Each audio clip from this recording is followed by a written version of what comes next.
the settled life in the Indian subcontinent dated back to 7000 BCE. It is not only this particular discovery is so important. We have the earliest evidence of the settled life going back to 7000 BCE. But what is important at this particular site, that he could identify the cultural process from the beginning of the settled life around 7000 BCE up to the emergence of the urbanization, Harappan urbanization, and he identified 8 different stages of development, and that development or the transformation was visible in the material culture that he excavated at the site. So this is a very, very important discovery, which happened in the late 60s and early 70s. Next, please. Then, of course, after the partition, only 2 sites remained on Indian side, and all the known sites went to Pakistan.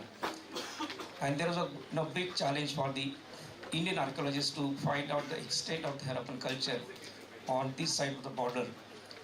So a lot of individuals, a lot of important institutions like Archaeological Society of India, Deccan College, MS University, and various other universities within the country and outside the country, they started a very large-scale exploration in the northwest part of the Indian subcontinent and discovered many sites. And today you'll be happy to know that we have discovered so far more than 2,000 Harappan sites, proper Harappan sites, out of which nearly 1,500 to 1,600 sites are located on this side of the border in India, and the remaining are in Pakistan. And out of the sites that are found in India, I think majority of them are in the Saraswati basin. Therefore, B.B. Lal, Professor B.B. Lal, who called this as the Indus Saraswati basin, Indus Saraswati civilization, because he noticed that there are more sites in the Saraswati basin. Therefore, he wanted to make a strong case. But the contribution of S.R. Rao from the Archaeological Society of India is that he excavated the site of Lothal. The excavation was carried out between 1955 and 62, immediately after the partition, and he discovered, because the scholars who were studying the Harappan civilization, they were of the opinion that the classical phase is found only in the Indus River basin, and outside what they call as the regional phase of the Harappan culture. But through this excavation carried out at the site of Lothal, he proved that that the remains found in India, they also belong to the classical phase of the Harappan culture. That is one thing. Secondly, Professor G.L. Posel, Gregory Posel, one American scholar, he was of the opinion that the sites found in Gujarat, particularly in Saurashtra, they are slightly later than the sites found in the Indus River basin. And his hypothesis was that perhaps at some stage, the people started moving from Indus River basin to Gujarat in search of the raw material. But that is not true. In fact, now we have the sites like Lothal, and there are many sites now which have indicated that the development in this part was happening simultaneously as was happening in fact in the Indus River basin. The site that he excavated, the site of Lothal, is so important because for the first time, because of the discovery of the seals, what you see here, he propounded for the first time that the Harappans had, maritime contacts with outside the world, because these seals are from the Persian Gulf, not the Indian seals. And then from this point of view, in fact, he started looking at the site. He started excavation, and he discovered, next please, a very, very important evidence at the site, perhaps the only evidence of its kind in the contemporary world. We don't find such kind of evidence anywhere in the world. So this is the area that he had excavated, but in the map, recreated map, you can see that tank-like structure which is mentioned. That is very important because that is a unique structure, and that has been identified as the earliest man-made dockyard anywhere in the world. And that indicates that we have not really learned the technique of building ships from the Romans. That was the understanding earlier, that we learned from the Romans. But actually it is we who are the pioneers in developing ships and boats. And this particular structure, which is found at Lothal, was used for not only as a port, it was used as a port, but at the same time, it was used as a dry dockyard for repairing and for building ships. So we were the pioneer in fact in initiating the maritime trade activities in the world, and also we were pioneer in fact in shipbuilding activities, and that evidence goes back to 4,600 years old. Next, please. So this is the structure.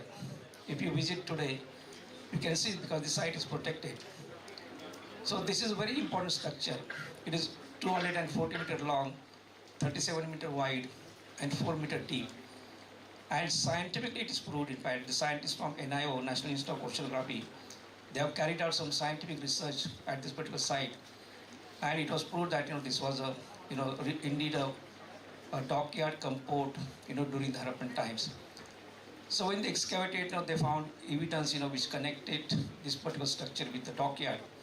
So they found some what is known as the sloping platform. Next one, please. So they found that sloping platform and also the warehouse connecting to that. So on the basis of that, it was proved that this was a very, very important site connected with the maritime trade of the Harappans. Then the next important stage, of course, is the excavation carried out by Professor B.B. Lal when he was part of the Archaeological Survey of India at the site of Kalibangan. Kalibangan again, proved in fact that it is the maybe the Harappan layout. It was thought that that maybe we have different layout in fact in India, because it was visualized that the Harappas moved to this region maybe slightly late. But then the layout that he excavated was exactly same as that found at the site of Mohenjo-daro. And again he proved further that we also have classical Harappan phase in fact in India. And the remains that he excavated both in fact the citadel part of the city and the lower town of the city. And what he found, next one please, the most important discovery. Next. Now this next important discovery are these are the actual plowed fields dated to around 3000 BCE, 5000 years old. And I think this is the unique evidence in fact, and we do not have this kind of evidence anywhere in the world. So the agriculture system, it has thrown a lot of evidence, in fact a lot of light on the agricultural system that the Harappans followed. The Harappans were the first to introduce the what we call as the rotation of crop system. In fact, 2 crop system was introduced by the Harappans. And here you can see that the plowed marks excavated are in 2 different directions. One plow marks running in fact in north-south direction. They are very close to each other, and there are furrow marks which are quite apart from each other in other direction. And the idea behind this is that in the main crop was grown in fact in the furrow marks which are close to each other, and the secondary crop like maybe horse gram or oil seeds were grown along with wheat or barley in the other furrow marks. And surprisingly, we'll be happy to know that the system has not changed over 5,000 years, the agriculture system. Even today, the same kind of system is followed. So that again indicates that we have continued this particular tradition from the Harappans till today. Next, please. Yeah, you can see the you can compare this with the site of Harappa and Mohenjo-daro, and exactly same system, the layout system is found at the site of Kalibangan. Next, please. The other important discovery was the discovery of tandoor. And this is the actual evidence, in fact, what you are seeing, in fact, these are the remains of tandoor.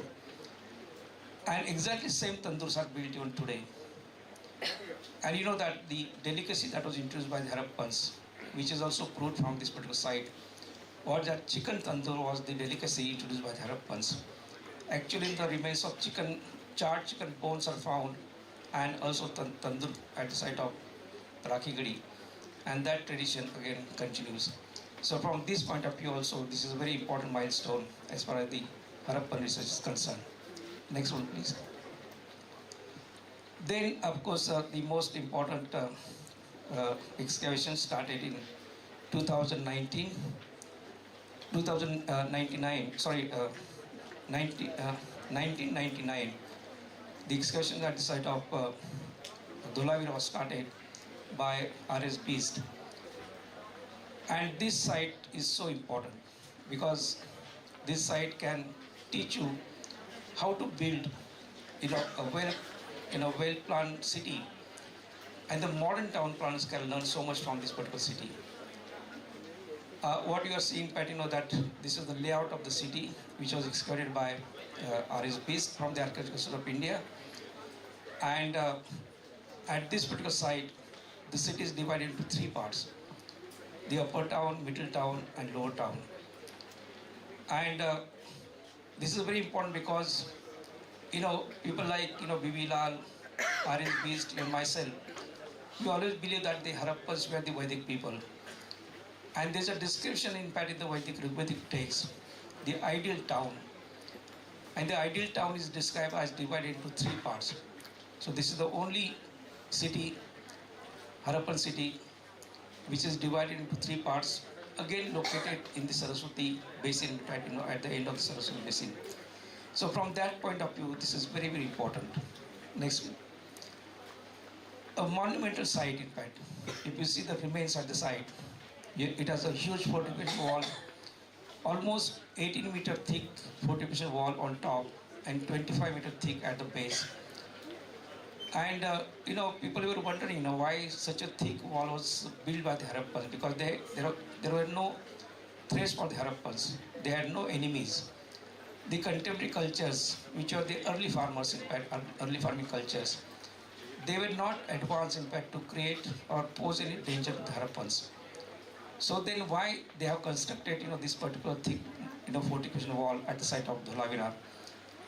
And I would like to, refer to the latest research in this particular respect, again carried out by a scientist from the National Institute of Oceanography, and Professor Raju Nigam.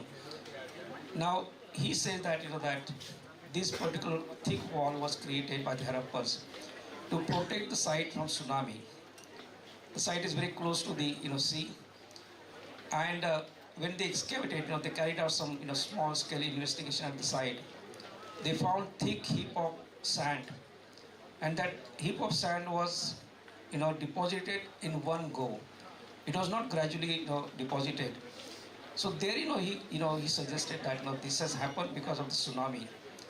And it makes sense, because otherwise why the Harappans have built such a thick wall?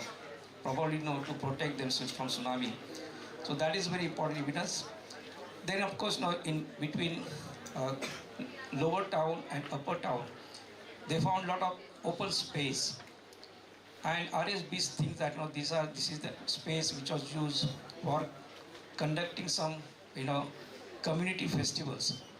He calls them as a stadium in fact.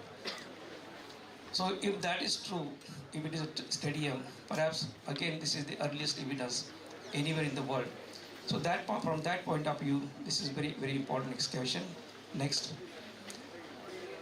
But the most important is the water harvesting method that he carried out at this particular site. You know that this city is located in fact in the desert part, and during the Harappan time also it was a desert in fact.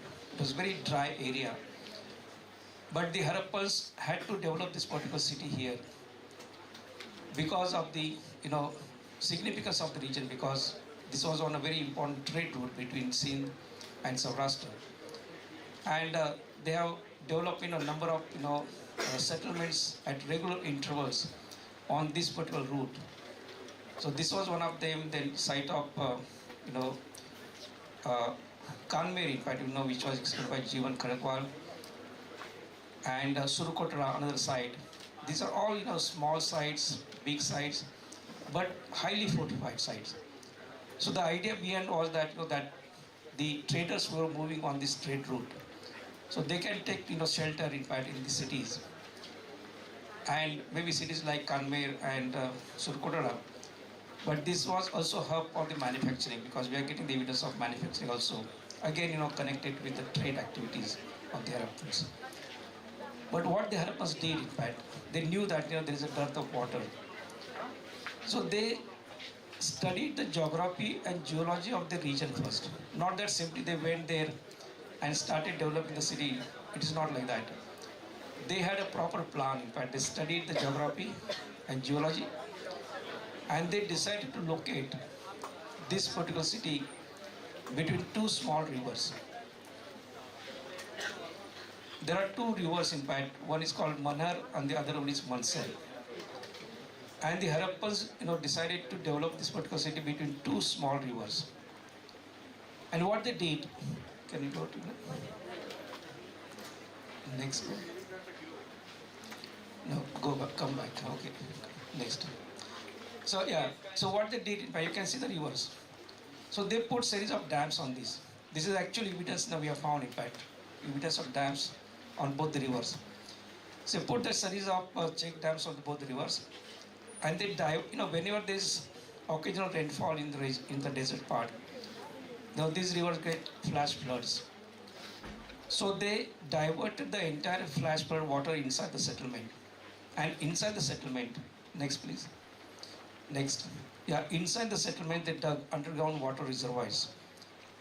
So this is the system that they developed. I will maybe elaborate later, in fact, when I talk about the Harappan knowledge center system. But this is a system they created, and there is so much to learn, in fact, from this, from the Harappan system. Next, please. Next. Yeah, you can see this is how the system was developed by the Harappans. Excellent evidence of water harvesting and water management. And this system is so good, in fact, even today, this can be put to use. And there will be a lot of benefit, in fact, to the region, which has got adversity, in fact, in the country. Next one, please. And then, of course, I come to the last, important milestone, the excavations and the research at the site of Rakhigadi, which is in Haryana. Now, there are a couple of important discoveries made here. We have not really carried out excavation on large scale at the site of Rakhigadi, because we were not really interested in knowing about the Harappan town planning, because we have a lot of fairly good idea from Dholavira, from Harappa, from Mohenjo-daro. But our excavation was only targeted, problem-oriented excavation. One thing that was not known, this was started in 2010-11. Before that, though number of archaeologists visited the site of Rakhigadi, even the Archaeological Survey of India had carried out excavations at the site of Rakhigadi, we still had no idea about what is the total area, extent of the site. That was not known. So first 2 years, in fact, we devoted to understanding the total area of the site. And today, after calculation, we were so surprised to know that this was the biggest, not only Harappan city, but this was the biggest ancient city in the world. We don't have such a big city anywhere, in fact, not in Mesopotamia, nor in Egypt. It is spread over an area of 550 hectares. It's a huge site. And the area occupied by the site of Mohenjo-daro, which was supposed to be the biggest Harappan city, was something like 300 hectares. So almost double the size of Mohenjo-daro. So that is one thing that was discovered at this particular site. Next. The other problem was we wanted to know what is the beginning of the Harappan culture in this particular region. I am using two terms, Harappan culture and Harappan civilization. So the entire time bracket of the Harappan culture is very lengthy, in fact, from 6000 BCE to 1500 BC. That is the total timeline of the Harappan culture. There's one page, in fact, in the Harappan culture between 2600 and 1900 BC, which is the most prosperous, in which we find the development of urbanization. So that phase is called the Harappan civilization. So, we use both the terms. In fact, we call Harappan culture as well as Harappan civilization also. So before this excavation, one site was excavated by the Archaeological Survey of India, Birana. And Birana started producing very early dates for the beginning of the Harappan culture, going back to almost 6000 BCE. And there was a lot of criticism. People were not really ready to accept easily these early dates. But we did not, we took that as a challenge. In fact, we did not react. In fact, ASI did not react. So we started excavating more sites around Birana. So I excavated 3 sites, in fact, 4 sites. One is Farmana, Girawad, Mitatal, and Rakigadi. And at all the 4 sites, plus Birana and maybe Tarkanola Dera, and there are many sites which produce very early dates for the beginning of the Harappan culture, going back to 5500 to 6000 BCE.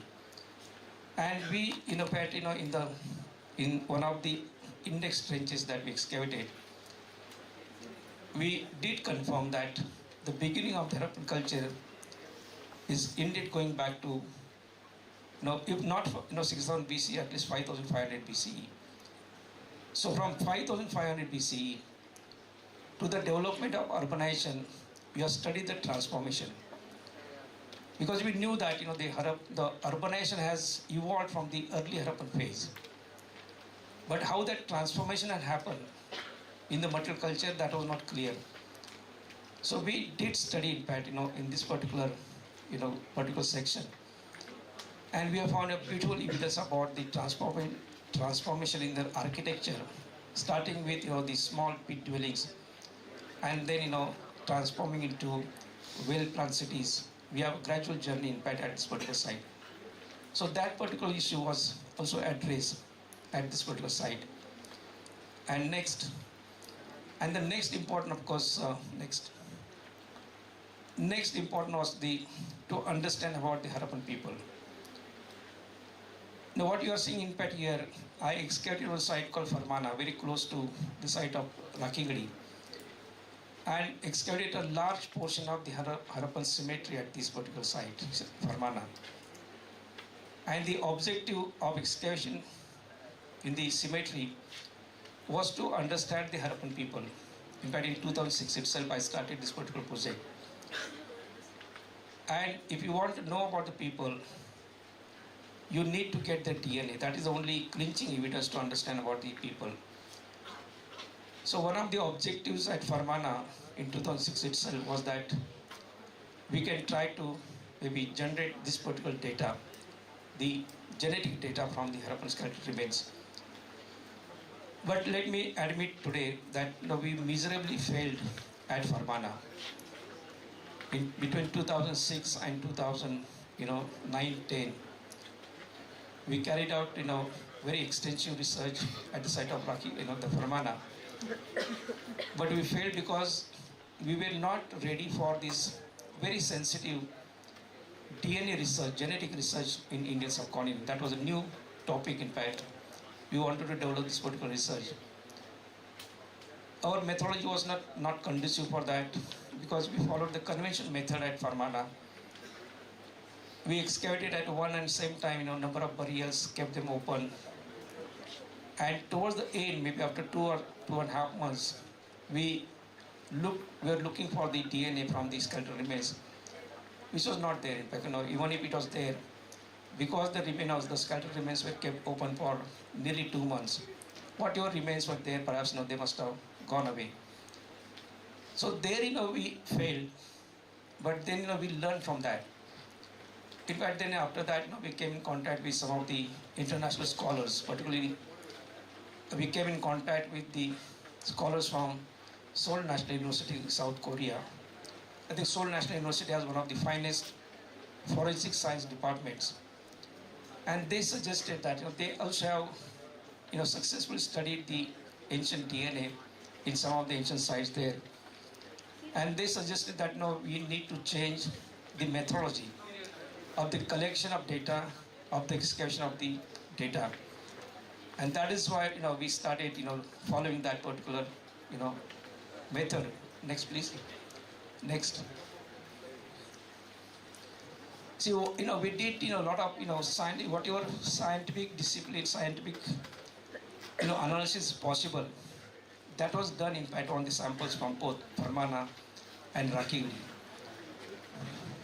Yeah. Next. Next. Next. Next.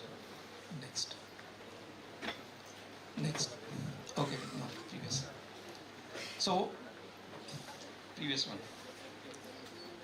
Okay, so what we did in fact, this is the, this is how we followed our scientific analysis at the site of both in fact Farmana and Rakigiri. We did the anthropological examination. We did complete study and we published in fact from both the sites. We carried out CT scanning, and that CT scanning is required for recreating the facial feature of the Harappans. That is a new research that we did in fact. We did not know how the Harappans look like. So we carried out that, what is known as the craniofacial research at the site. And for that, we need, this CT scanning data. And then, of course, we did, this, there is also paleoparasitology. It's a new branch in archaeology. Not yet developed in India, but we are trying to develop in India now. When in the ancient site, we expect to get some parasite eggs in the burials. In our body, in fact, when we are alive, in our body there are a lot of parasite eggs because of maybe polluted water or food. It happens in fact. After the death, in fact, the body disintegrates. If it is buried, the body will disintegrate. But this parasite egg will remain, in fact, they will survive. And the Koreans have studied the parasite eggs, and from that, they have identified the DNA of the person. So we wanted to, develop this particular branch. Since the Korean samples were relatively younger, I think 600 BC or something, whereas ours are very old. In fact, we did not get any parasite eggs in the burials. But then we did the sampling for the analysis, DNA analysis, and we succeeded in doing that. Next, please. So what precaution is required, in fact? Because the DNA is so sensitive. The modern DNA can get into ancient DNA easily while excavating. So this type of precaution was needed to be taken, which we have not done in fact at Farmana. To prevent any kind of maybe mixing up or any kind of contamination. So we use something like during this COVID time we have used this PPE kit, something like that. We use PPE kit, hand gloves, the mouth, this mask, etc., gowns, etc. And we also kept one maybe digging tool for one burial only. The same digging tools were not repeated for other burials because there will be contamination. So we took this precaution. Next, please.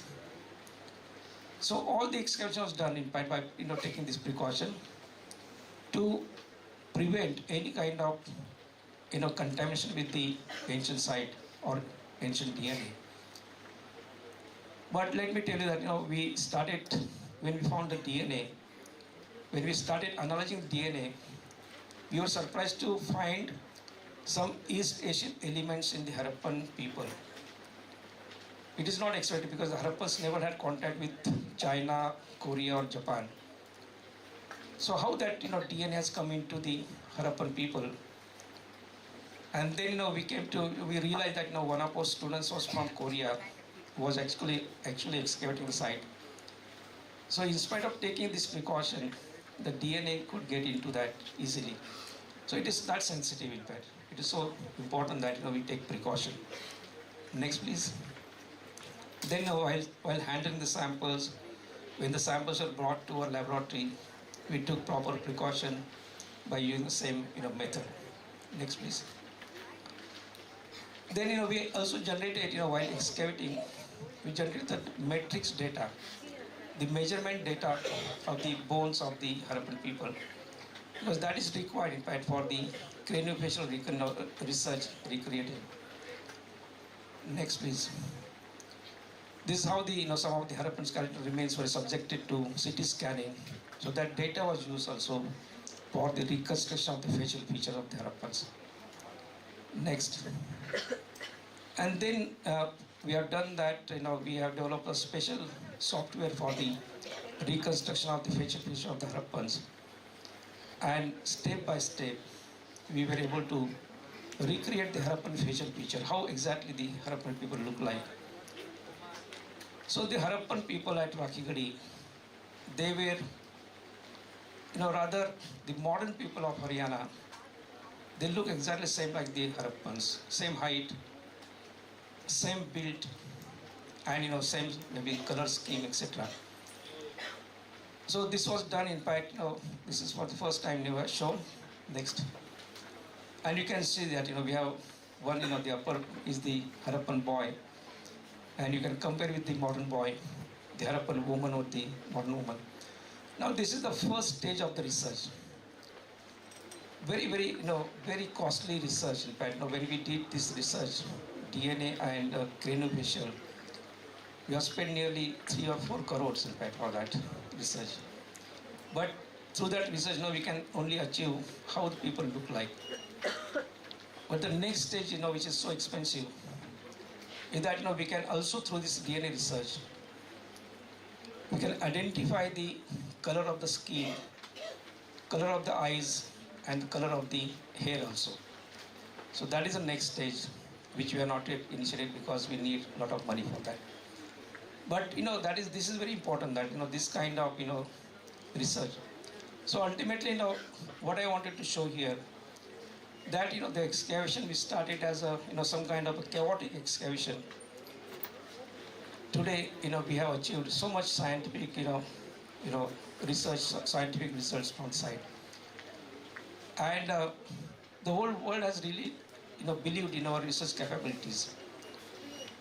The research that we did, in fact, let me tell because there are a lot of students here. The entire research was planned by Indian archaeologists and Indian scientists only. Nowadays, this archaeological research has to be carried out in collaboration with different maybe institutions or with collaboration with different experts from different disciplines. That's very important. Then only you can achieve the desired results from the ancient sites. So what we did, in fact, the research, the DNA research that particularly we did, we carried out the excavation. There was no foreign hand, no collaboration. Then the samples were given to CCMB in Hyderabad, Center for Cellular and Molecular Biology, and there we did the cleaning of the samples and also the extraction of DNA. We found DNA, the condition of the survival is so bad, in fact, in Indian subcontinent. The survival of the organic matter is overall is very bad. Hardly the remains survive. We excavated 63 burials, 63 individuals at the site of Rakhigarhi. We examined each and every bone of every skeletal remains. And at the end of the research, we found DNA only from one skeletal remain. And when this was published, in fact, when the research was published, there were 2 criticisms on this research. One is that we published in 2019, and one criticism is that perhaps to please the BJP government, we have published this particular data. That is not true, because generally academicians do not do that. But as I say that, suppose we started this research in 2006 itself. Suppose we had succeeded that time, we could have published in 2010 or 11, or maybe 12, and the results would have been the same. So there is no substance, in fact, in this particular criticism. The second criticism is important. They say that we have only the data from one skeletal remain, and on the basis of that, how one can make generalization. But those who understand the population genomics, I think the data from one individual is also equally important. It is like testing rice. Whether rice is cooked or not, you pick up one grain. So DNA is like that only. You don't have to have so many samples for that.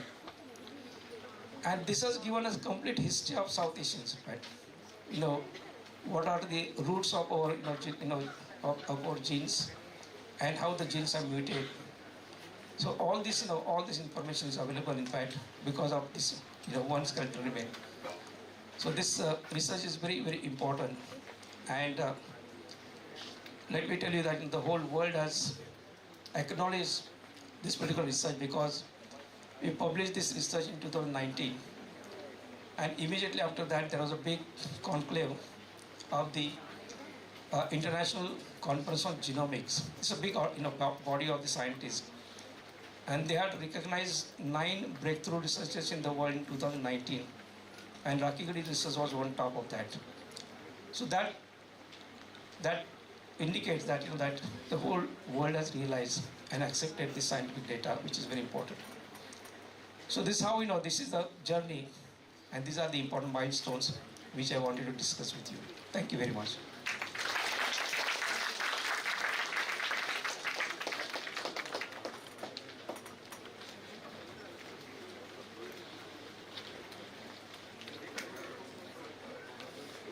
So if you have any questions, maybe now we can take 1 or 2 questions. Or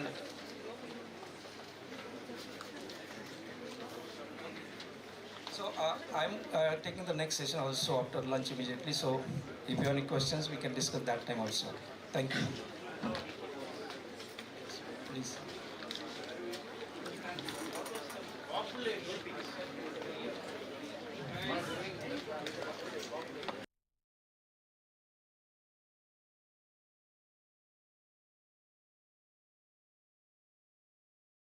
Good enough to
Thank you, sir. I now call upon Dr. C. Chidambaran, Head of the Department of Sociology, DG Vaishnav College, to felicitate Mr. Uday Kumar.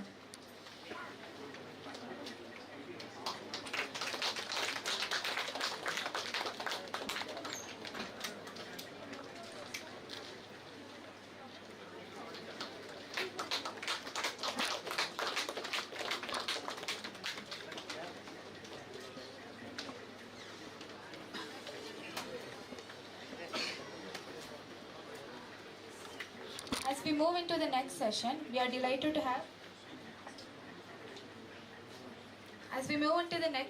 we are delighted to have Dr. Vasant Shinde with us once again to continue sharing his invaluable insights. Let us gear up for yet another enlightening session as we delve deeper into the wonders of Indus Saraswati civilization.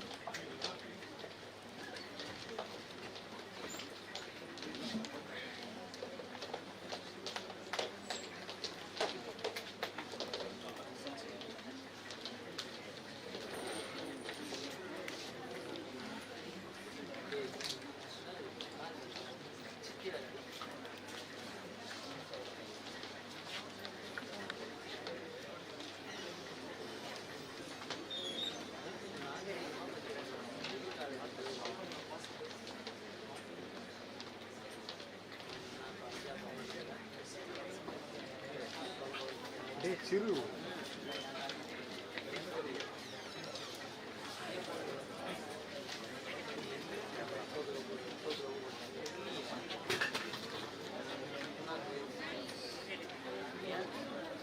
Wait பண்ணிடுறேன்.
இது 349 minutes இருக்குது. அப்போ space இருக்குன்னு தானே அர்த்தம். 349 minutes இருக்குது. அப்போ space storage இருக்குன்னு தானே அர்த்தம். சரி, ஓகே ஜி. அதான் ஜி, மெமரி கார்டு எதுவும் இல்லை, வேறு எதுவும் காப்பி இல்லை, அதனால தான் கேட்டேன்.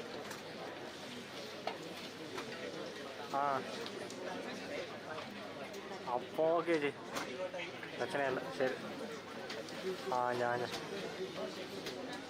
G battery கழட்டிட்டேன். ஓ, ஐயா ஆஃப் பண்ணிட்டானு. சரி G.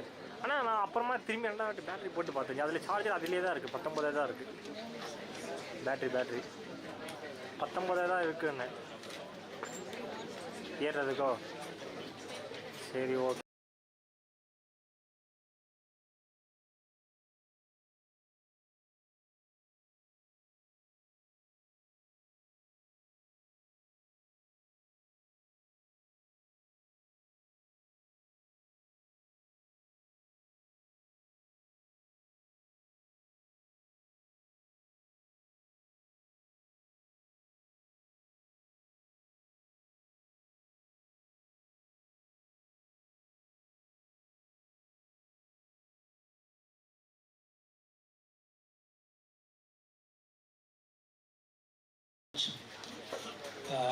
I'll just talk briefly about the contribution made by the Harappans to the Indian knowledge system. I think everybody is now talking about the Indian knowledge system because that is now part of our NEP 2020. And it is so important because we had such a robust system in the past. Can we go to the next? Before that, I think our honorable government said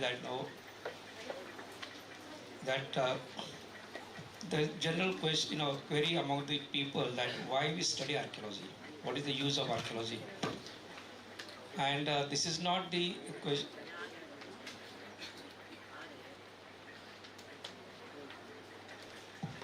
So this is not a query only from the common people, but also a lot of educated people also think that the work that we are doing, the reconstruction of history particularly, is of no use. What is the use of that? Your parents also must be asking, what you will do ultimately by doing history or archaeology. This is one incident in Haryana. I was excavating on site, and we had a very in 2012, in fact, we had a very distinguished visitor in the form of former Prime Minister's daughter, Dr. Manmohan Singh's daughter, Professor Upinder Singh, who was the professor of history in Delhi University, the extreme right, with her students. And being a daughter of Prime Minister, there were some, officials with her, maybe even security officers and maybe some administrative. And in the background, they were murmuring. I was explaining the students, what remains we have found. And somebody said that, what a waste of our national wealth, why these people have come all the way from Pune and working in a small village like, the place name was Karsola.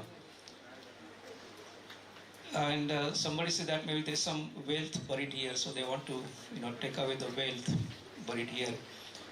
But one very interesting comment was there. Somebody said that, these people did not get an opportunity to play in the dust when they were children. They're playing now. The excavation we generally do ourselves. So that is the level of understanding, and we don't really blame them because we are falling short somewhere to convey the proper message to the people. And through archaeology we try to reconstruct our knowledge system, and a lot of knowledge system that we recreate is so important because it was relevant that time.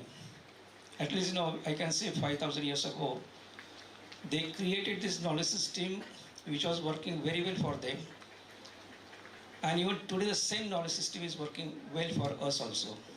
There are a lot of communities in South Asia, particularly in India, who are still dependent entirely on the Indian knowledge system.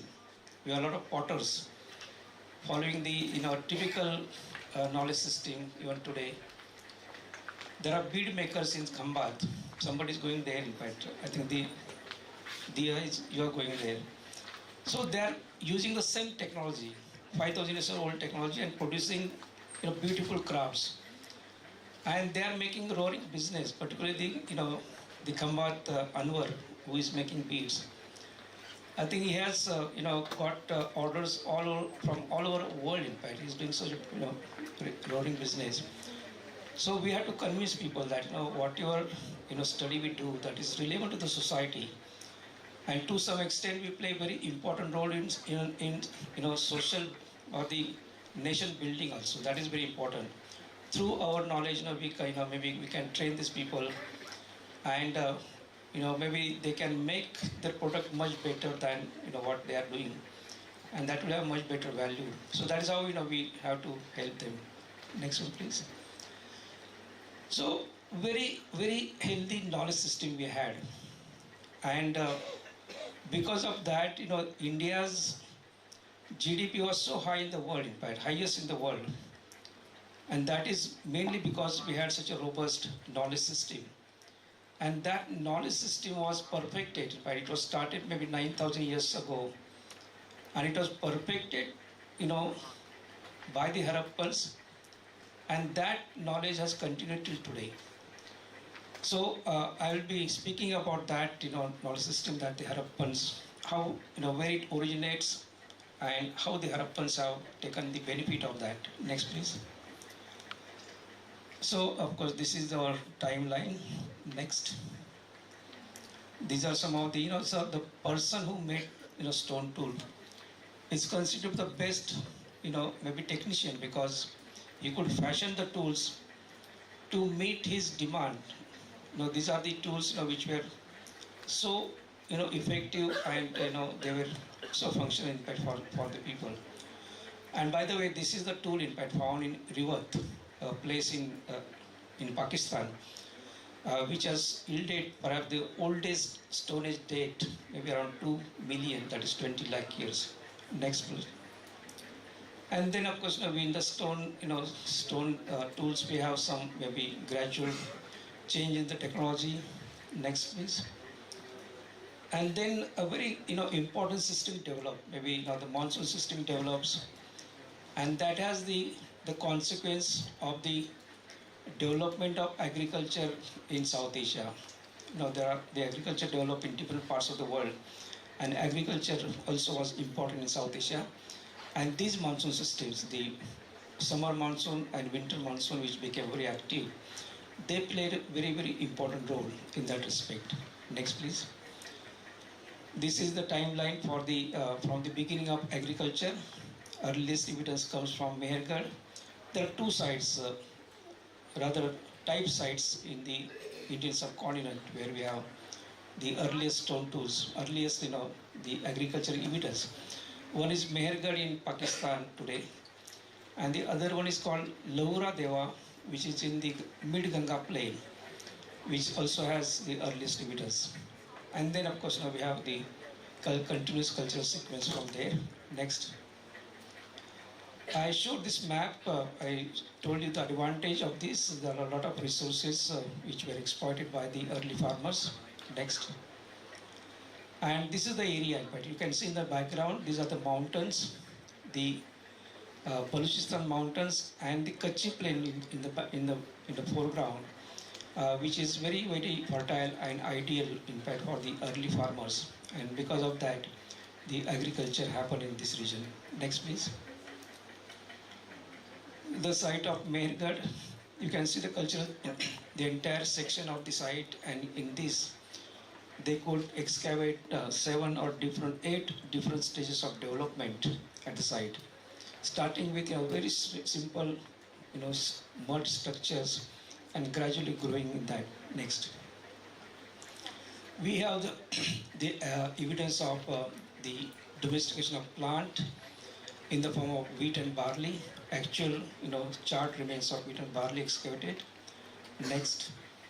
Also some, domesticated animals also. So domestication of plant and animal was important maybe part of the life of the early farmers. Next. Particularly the, cattle and sheep and goat. These are the animals, even dog. They were cultivated, domesticated first, in fact, in South Asia. And then, of course, these are the different crafts they, started producing. The technology that they use, maybe this is from the beginning of the settled life, around 7000 BCE. So the technology that they use was very simple, very, maybe primitive type. And gradually, the technology becomes refined later in the urban period. Next. We get a lot of data from the burials right from the beginning of the settled life. We have the evidence of the burials, and this tradition continues in the Harappan. The only difference between the Harappan burials and the burials of the early farmers is that the early farmers used to bury the dead bodies within the settlement, either below the living floor or in the courtyard, whereas the Harappans, they had a separate cemetery for the human burials. Next. See, right from the beginning of the settled life, people have started establishing long distance contact, and that long distance contact can be determined on the basis of the raw material found at the site of Mehergarh. For example, these are the beads made of mother of pearl, and this comes only from Oman, not from any other region. That is established, scientifically established. And also you can see some of the shell artifacts made from a particular shale which is found only along the Karachi coast. So Karachi coast is roughly 800-900 kilometers away from Mehergarh, and Oman is more than 2,000 kilometers. So right from the beginning, people have started establishing contact with far off places. Even they started crossing seas also, and that has also impacted their DNA also. We right from the beginning, we find a lot of mixing of the DNA from different regions, and that is a hallmark of our population right from beginning till today. Even today, we have the same system continuing. Next, they produce pottery. These are the pottery from the earliest levels. Next, and then comes the Harappan culture. In fact, after that, the Harappan culture emerges. Now, when we look at the early Harappan, we have different regional cultures in the early Harappan phase, and these are the different cultures, regional cultures identified by archaeologists on the basis of the painted pottery, particularly found associated with these different cultures, very distinct cultures. So these are the regions. So this was the scenario in fact during the early Harappan phase. In the early Harappan phase, we do not find a uniform culture as such, but these are the different regional cultures, and some features of pottery or craft, they were quite common in fact with these early cultures. And this is the painted pottery on the basis of which we identify these different regional cultures. The pottery differs in terms of make. The technology that is used is different. The surface treatment, the color of the surface treatment is different. The painted decorations are distinct, and the shapes are distinct. We don't find the same shapes with other culture. In fact, maybe shapes are maybe confined to particular culture. So that is the kind of evidence we get. Next, and then comes maybe the scenario where all the early Harappan cultures, they were integrated into one large culture. So we call it as a Harappan civilization. And you can see the area, marked by yellow color. This is the area that was occupied by the Harappans. If you put the area of Mesopotamians and Egyptians together, the area occupied by the Harappans was almost double the size of the together area of the Mesopotamians and the Egyptians. Such a large area. And what is interesting here, that they have created a uniform culture over such a large area. And according to me, this is the earliest evidence of creation of a nation. So nationhood was developed by these people, maybe in a particular area, and then that concept becomes much more maybe accepted in the later period. But this is a very important. We always say that the nation or the empire comes only during the Mauryan time. But I think the genesis goes back to the Harappans, and the uniqueness of these. Generally, when we talk about empires, the empires are made by forceful means, by conquering the maybe surrounding kingdoms or regions. But Harappans have made this uniformity on the basis of their philosophy. In fact, they were non-violent people, and this creation was made by peaceful means. This is the unique example, in fact, in the world. And the credit goes to the Indians for that. Next, please. So you know that the Harappans only occupied two river valleys: the Indus River, which you can see here, and the Saraswati River. These are the two main river basins occupied by the Harappans, and they flourish in this area. And we do find different categories of the settlements. There are some big cities, maybe a handful of the big cities. There are some small towns, there were Harappan ports. We have identified almost 32 Harappan ports along the coast. And then there are maybe manufacturing centers, villages, etc. So the different categories of the settlements we find. Next, please. Can you go back? Go back. Yeah, this is the river Saraswati. This river. Today we call this, it is called Ghaggara and Hakra. These are the terms given. So the portion of the river which flows in India called Ghaggar, and it also enters in the Cholistan region of Pakistan. So that time it is called Hakra. But together it is known as the Ghaggar and Hakra and ancient Vedic Saraswati. Next, please. Then we have, I have showed this, we have excellent evidence of the transformation happening. And one evidence, the architecture heritage. In that architecture heritage, one can see how they are growing gradually, in fact. And we could get the evidence from this particular excavation. We have the complete history of this, of the site only in this particular small trench, but we can recreate the entire history. Next, please.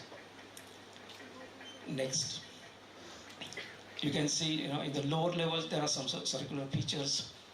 Then, of course, there are some circular, rectangular structures. Next.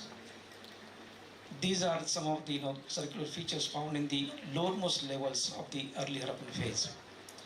So this is how the modest beginning happened of the Harappan culture. So this is the architectural heritage that you find in the lowermost levels. So people have occupied, they look small pits, but they occupied mostly, they are in the form of clusters. One family owned maybe 3 or 4 clusters, 3 or 4 pits. And the function of each pit, maybe one pit was used for a living purpose, one as a kitchen, 1 or 2 as a storage. So this is the kind of evidence we get in the earliest levels. Next. Then, of course, now in the initial stage they live underground. We don't know why exactly they live underground. But in the next stage you can see that there are the partly excavated circular structure you can see. In the next stage they still lived on the ground. Next. And in the third stage now they have started making rectangular and square structures. These are in stages in fact we get. So here you can see they have started manufacturing typical bricks into 1:2:3 ratio. Then the bathing platform also you can see where they have used mostly burnt bricks for the construction. And also the concept of tandoor emerges in this particular phase. This is the third phase of the development of architecture. Next. And then of course you can see in the next stage there is a modicum of planning, proper modicum of planning. There is a concept of street, lane by lane, small street, and structures located on both sides. Next. And finally the full-fledged town of the city development. So this is how the cities have grown gradually. So the transformation has happened like this. And that is quite clear in fact in the archaeological data that we have excavated. Next. Very well planned cities. This is, I think, the city of Dholavira was perhaps the best example of the well planned cities of the Harappans. We have spoken about this. But you can see that that the city is divided into 3 parts here at Dholavira. Usually at Harappa, Mohenjo-daro, even at Rakhigarhi, it is divided into 2 parts, citadel and lower town. But here, in 3 parts. And each part had a fortification wall, which is quite clear. Next. Next, we have seen this. This is the kind of evidence we get. Next. The gate, they had very elaborate gates also for in the fortification. 4 gates on 4 sides. The gates were, they were, properly controlled. In fact, you can see in front of the gate there are some rooms also. Maybe they are for the security guard. Next. And then you can see the planning, but how perfectly the cities were, planned. Perfectly perpendicular, north-south and east-west direction. And they are perfectly, properly oriented structures and planning. Next, please. So this is a close-up of the main gate, in fact. So there is a room here, there's a room there, maybe for the security guard, and then people can climb flights of steps. They can turn right, again they climb flights of steps and then enter the city. This is how the elaborate arrangement was made. So this is the development. This is the architectural knowledge that they created, and this is all indigenous knowledge created by the Harappans. And usually the Harappans who lived in very extreme climatic conditions, like in Haryana, for example, the summer is extreme. So there they have intentionally built thick walls of mud bricks only, not burnt bricks. And you know that the mud bricks, if they are made of thick walls, then they create congenial atmosphere, in fact, both in summer as well as in winter also. So that was the most scientific way the Harappans had developed. Next. We also find the polished stone pillar concept. Before this excavation, we always thought that this polished stone art has come from Iran, from Persepolis to the Mauryan Empire. But now it goes back to the Harappan times. Next, these are the some of the pillar bases, the polished ones, and part of the pillar. Next, it's perfect planning. This is the main street in fact at Mohenjo-daro. Next. Then in the citadel part, we have some public architecture like this, the so-called public bath, the granary. These are the features we find in the citadel area. Next.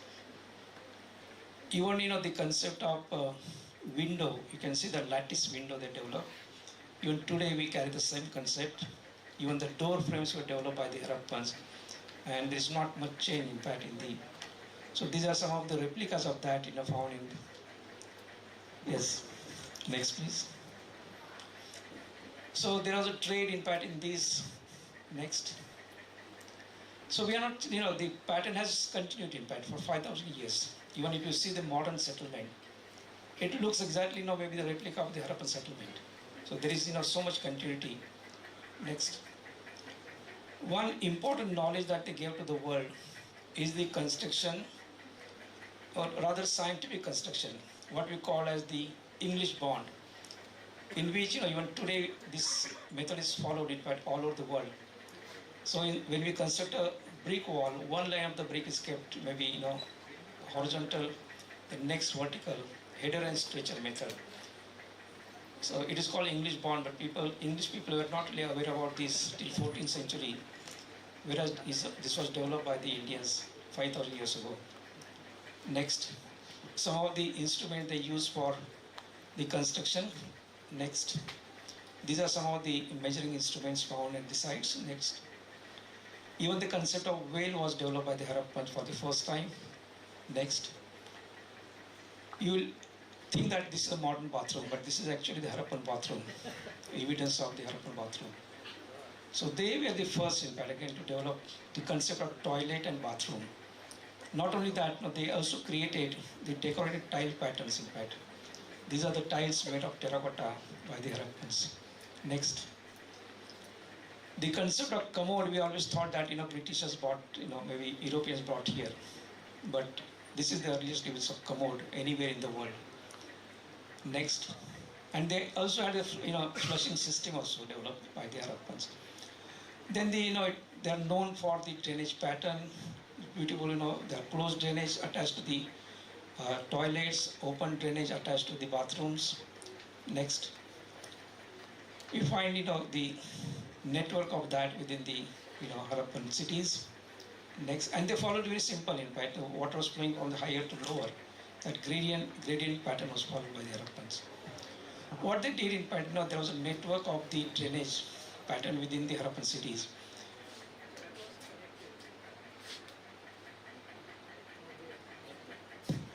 That was connected to the main drainage line, and you can see the opening of the main drainage line, which is outside the Harappan city, outside the city wall, making sure that that there is no dirty water sprayed within the settlement, because of which the Harappans were so healthy.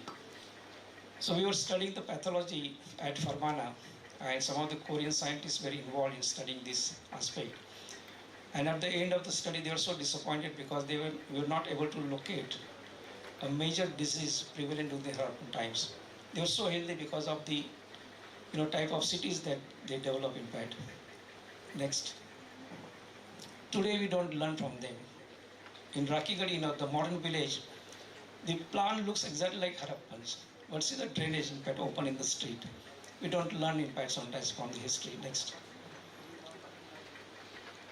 What are these? These are the Harappans have such a strong civic sense. They were the first in the world to develop a proper waste management system. These are the garbage pits that put at regular intervals in the street. You can see this is a street at Mohenjo-daro, and there are garbage pits. So that Swachh Bharat Abhiyan was started in fact from the Harappan time itself. Next. This is a true, in a true sense, this is the earliest evidence of swimming pool. All the, criteria of swimming pool are found here. In fact, you can see there's a well nearby. This is a well close to the swimming pool. The well, the water was drawn periodically from that, and then there are rooms in fact on all sides. Today, before entering the swimming pool, we take shower in fact in these small bathrooms, and then we enter. So that is the kind of evidence we have here. Next. This last, I think I will have to stop here because it's almost going to be in another 10 minutes. I will have to stop. But I would like to mention in fact now the trade strategy of the Harappans. Next please. The Harappans did not have a lot of natural resources available within the Harappan region. You can see from this, the resources are located outside the Harappan region, and they were controlled by the contemporary population outside the Harappan region. So what the Harappans did in fact, they developed very good congenial, very good relation with the contemporary population outside the Harappan region. They started getting the raw materials from them. The Harappans had technology with them, and they started processing the goods, and they started supplying the finished goods to the same people from whom they acquired the raw material. That is how they started developing their economy. So that is this is the best example of that. And then at some stage next, these are some of the concept of the transportation that they developed, the bullock cart concept. Next. And then at some stage they realized that perhaps the revenue that they were able to generate through the internal trade was not good enough in that. And then they thought that they should go beyond maybe Indian subcontinent. And that is how they started the maritime trade with Persian Gulf, with Arabian Peninsula, with Mesopotamia, Egypt. And that this is the maritime route that the Harappans developed. And Lothal was the focal point. That was the main dockyard in fact, where the ships were built, repaired, and that was used as a port also. So through this, they were literally plundering the West. They were getting so much wealth from that. They were sending goods, to these people, and in return, very few things were coming from that part. So the trade was beneficial to the Harappans. And I always give the example of this in fact. Today, if you look at the history of Japan, Japan was almost destroyed in fact in Second World War.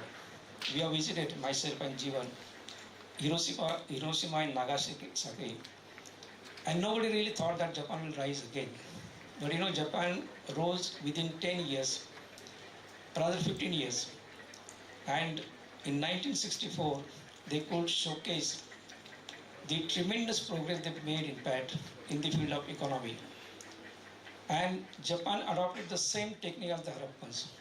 Japan had the technology like Harappans had.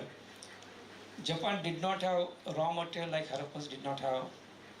Japan started importing raw materials from India, China. These are the developing countries, like Harappans did in fact, with their contemporary population. And they started manufacturing goods on large scale, and they started supplying the finished good to the whole world That is how Japan could generate so much wealth. Japan became a world economy, number one economy in the world. So this is what is learned in fact. I don't say that that Japanese have learned directly from us, but this knowledge has spread and it survived somewhere. Next. Yeah, these are the this is the port that they developed. I have spoken about this. Next. Yeah, when they excavated, they found a sloping platform which was connected to the warehouse. And the sloping platform is a very important component of the dockyard because Indian Navy people also have confirmed this. Next. This is the reconstruction of the dockyard at Lothal. By the way, in the government of India, Ministry of Ports, Shipping and Waterways, they are developing one of the biggest national maritime heritage complex near Lothal. And the National Maritime Museum is one of the important component of the complex that is coming up. And that is getting ready. In fact, I'm looking after this project. So those who want to visit Lothal, they can see both ancient site as well as the modern maritime museum that is coming up there. Next. These are the kind of ships the Harappans built. Two varieties. One is the upper one is the wooden flat bottom boat, and the lower one is the boat made of reed, thick grass. And you can see inside there is a cabin also. And these type of boats are used in fact for long distance travel. And in the boat up, in the wooden boat upward, you can see birds also. Those who are traveling deep in fact, and if you don't have modern navigation system, then this is how the our ancestors used to look at the land. They used to keep birds on the ship, and whenever the ship reaches near the land, the bird fly and they go to the land. So this is a system that the Harappans followed. And today there's a dhow trade happening between Gujarat, the Mandvi area, and Oman, and they are using the same navigation system even today. Next. The water harvesting, water management system I have spoken about. Next. I'm not going to speak about this because next. But what is important is that they diverted the water inside whenever there is a flash floods coming. So that flash flood water was diverted inside the settlement. And what the Harappans did that because the water was coming inside the settlement, inside the city. In case the water comes in huge volume, it might damage the city. So they have created this, this kind of storm water drainage system first. Even today, when this drainage system is built, this is an integral part of the drainage system even today. So the Harappans were really quite ahead of the time. Next. And of course, these are the tanks. Next. You can see different kinds of tanks found at the site of Dholavira. Next. Even they dig some deep wells also in case the water from the tank is over. There is always water available in the deep wells which can be used. So Dholavira is located in the desert part, but the Harappans through their maybe hydraulic engineering, they created such an atmosphere that there is always running water available within the city. And this is very important even today. We have not really adopted this system even today. Between Dholavira and the nearest town Rapar, which is 110 kilometers, there are hardly 4 or 5 villages located there. And mainly the habitations, people are not establishing settlements there mainly because of dearth of water. But if the system, this system can be put to use today, I'm sure that the entire desert part can be converted into green land. So that is what we learn, and that is how the ancient technology also is useful and can be put to use. Next. They connected this tank underwater, underground water, storage. They're connected by the underground water channel system, and this is the system that was excavated, making sure that the tanks are filled one after the other. So automatically, it should happen. Because of that, they developed this particular system. Next. We also find some development or transformation in the ceramic also. This is the kind of ceramic we find in the lowermost levels, pottery.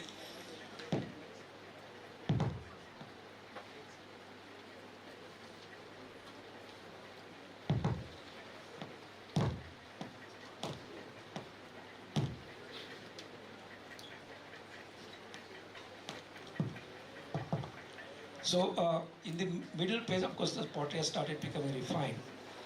And in the next stage, you can see a classical Harappan pottery emerging. So there is a gradual, transformation in the technology also. And we have got really good evidence from number of Harappan sites. Next. This is a beautifully painted Harappan pottery, perhaps the best painted ceramic in the contemporary world.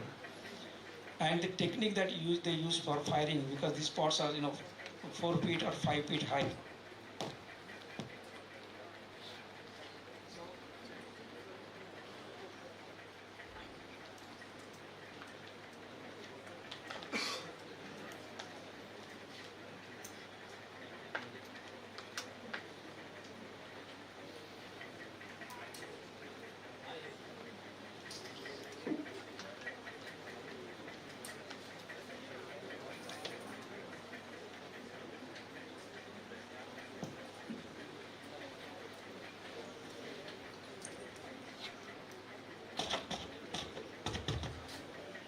So you can see the type of technique the Harappans use for firing this pottery.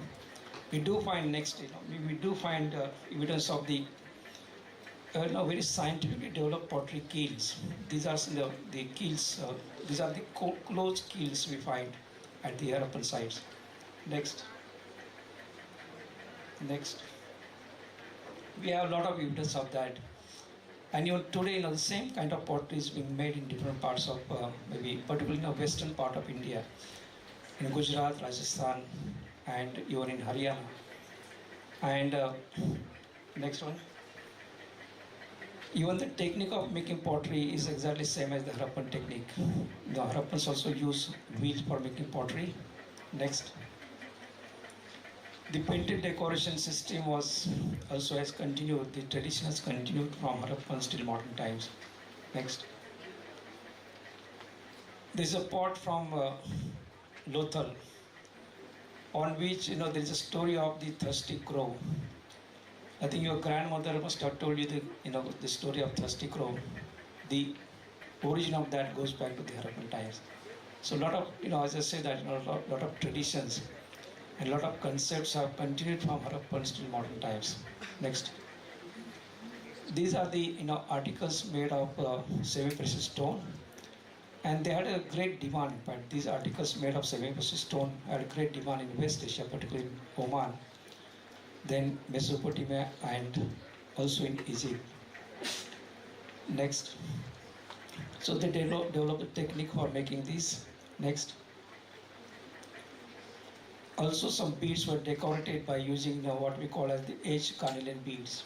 So these were also in great demand in West. Next. There is evidence of the manufacturing at number of Harappan sites. We do find beads in different stages of manufacture. Some are broken, some are intact. Next. In the Khambat region, I think they are still using the same technique for making beads. Next. These are some of the beads made of stone by the modern craftsmen in Khambat. Next. Yeah, then of course we have typical Harappan this art. From this, we can make out, what kind of dresses Harappans had used. In fact, this is a shawl-like garment which was also painted. So the concept of, this printing of cloth also started from the Harappans. Next. These are the different seals. Also, maybe some of them are the trademarks. Some of them were used for religious purpose also. Next. We do have a lot of evidence of the manufacturing. Some settlements were devoted in fact for the manufacturing because there was so much demand for the articles made by the Harappans. So in Gujarat, in fact, there are a couple of sites where we have the evidence of manufacturing of shell bangles and beads. Next. Some of these copper artifacts, I'm not going to speak in detail because Uday is going to speak about this next. These are, but they have used two techniques. In fact, one is a simple, what we call as cold hammering technique, in which the copper sheet was beaten into desired shape, and the other one like this, they were made in, they were cast in mold. So advanced technique also was used by the Harappans. And then next, they developed even bronze, by mixing different metals together. Next, even the gold and silver ornaments, the concept was developed by them. Next, we have the evidence of manufacturing of all these different copper artifacts, even bronze artifacts from different Harappan sites. Next, there are some sites which were devoted only for the manufacturing activities. So this is one site of Binjor in Rajasthan, which was also devoted for that purpose. Next, yeah, the credit of introducing copper, the earliest use of copper comes from India, from Mehergarh, 7000 BCE. Then, of course, we have the evidence of the weaving of copper, so weaving of textile. So that evidence is found. And also, apart from cotton, they also use next. Maybe this type of printing, maybe technique was introduced by the Harappans. Next, the indigo color was made by the Harappans, and it had a demand impact in Egypt particularly. Those circular platforms which you see in fact in that picture, they are the ones used for extracting indigo from the plant. Next. Then of course we have the evidence of the jute, wool fabric, and also next, the silk also. The domesticated variety of silk is found they were introduced by the Harappans. Next. We have studied what kind of silk was used by them, how it was made. Next. These are the tiny beads found. Today the tiny beads are used in fact in Gujarat and Haryana for the embroidery work. Next. They had the proper system, measuring system. They developed this measuring system. And it is believed that the modern measuring system is derived from this system introduced by the Harappans. Next. Agriculture system has not changed from Harappan till modern times. Very advanced technique. Even the tools, these tools that you see here, in fact, one of the models of the tool found from Banauli. So we continue to use the same. Maybe the medium has changed. Harappans did not have copper, iron. Today we are using the iron share. That is the only difference we have. Otherwise the shapes are continued. Next. Tandoor chicken, as I say, that was the delicacy introduced by the Harappans. Next. Next. In fact, these are the pots, which are found in the burials. So we, extracted the, remains from the pots, and that was subjected to the chemical analysis, and we could identify the ingredients of Indian curry in that. So the antiquity of Indian curry goes back to the Harappan times. Next. Even, the cheese and paneer, this was developed by the Harappans. It has not, the world has learned from the Harappans, not, the vice versa. And we have, in fact, some of the purported jars found, they were used for straining, this, the curd, in fact. Next. The concept of feeding bottle is not Western, it is Indian. We can see here, in fact, this is the earliest evidence of feeding bottle made of terracotta at Kalibanga. Then the Namaste tradition continues from Harappan till today. Even there are writing slates, and the modern writing slates are not much different from the Harappan. So they had proper maybe education system. They had this proper system that they had evolved, and whatever they introduced was made for the welfare of the common society. Next. They introduced some games, maybe the even the concept of pet dogs continues from the Harappans. You can see this terracotta pet dogs with a belt in his neck. And a woman in Patna giving birth to her child in a tub. This is also the concept that has evolved from the Harappans. Next. I visited the Museum of Harappa in 2012, and I saw this cage. This is a cage made of terracotta from the site of Harappa. And when I came out, I saw one person in fact selling the bird in fact in the same kind of cage, which is made of course, fabric now. But that concept has continued in fact. Next. I think I'll stop here because there is still a lot, but I think I have to catch a flight, so I will stop here. But then I wanted to tell you what is the difference between Harappans and the Mesopotamians, and how the Harappan philosophy was different. And finally, who are the Harappan people? Because as I say that, there were two opinions. Some say that the Harappans were indigenous people, some say that they came from outside. And the genetic research that we have done clearly indicates that that our genetic history starts from 12,000 BCE, and there is a what happens around 12,000 BCE. There were hunter-gatherers somewhere on the border of Afghanistan and Iran, and they broke into two branches. One came to South Asia, the other went to Iran. And the one which came to South Asia, their genes started getting mutated, and it became a distinct genes. And the same genes, in fact, are found in fact in the Harappans, and the same genes are found in fact present in fact in majority of the population of South Asia. So from Afghanistan to Bengal, at least it is quite clear, and from Andaman Nicobar to maybe Kashmir and Ladakh, most of us are carrying the same genes. There is a lot of mixing, of course, but the dominant genes are the Harappans. So we all are descendants of the Harappans. Only that we look different because of maybe geographical condition, climatic condition, food habit. Because of that, we look different. Otherwise, we are the same genes in fact. Thank you. I'll stop here. Thank you very much.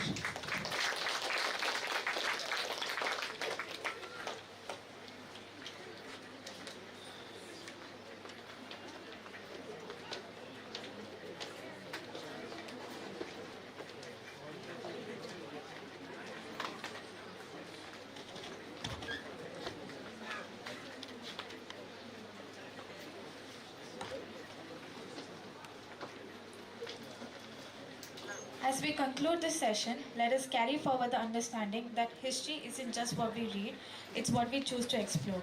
Thank you, Dr. Vasant Shinde, for inspiring us to look at the past with curiosity and reverence. Thank you, sir.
Indian heritage with a focus on archaeometallurgy.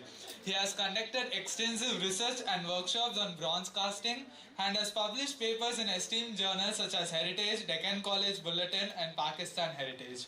His passion for sharing knowledge has also led him to deliver lectures and organize workshops on archaeology, ethnography and Indian craft. The Harappans possessed a sophisticated understanding of metallurgy which enabled them to extract metals from ores, alloy them, and craft an array of tools, weapons, and ornaments. They also developed advanced techniques for casting, forging, and finishing metals, which allow them to create intricate and beautifully crafted artifacts. Today, Dr. Uday Kumar will take us on a journey through time to explore the remarkable metal knowledge of the Harappans. Get ready to uncover the secrets of one of the world's oldest civilizations. With no more delay, please join me in welcoming Dr. Uday Kumar to share his insights and enrich our knowledge.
Good afternoon to all. Vanakkam. So my name is Uday Kumar from NIAS. Before starting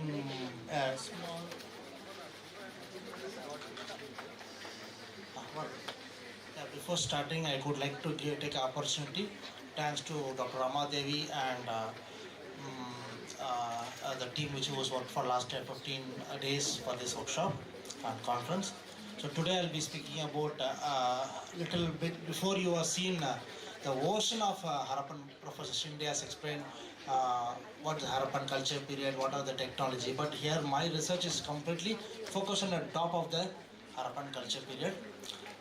So this research is mostly on experiment archaeology and ethnoarchaeology to understand the material culture of Indian metal heritage.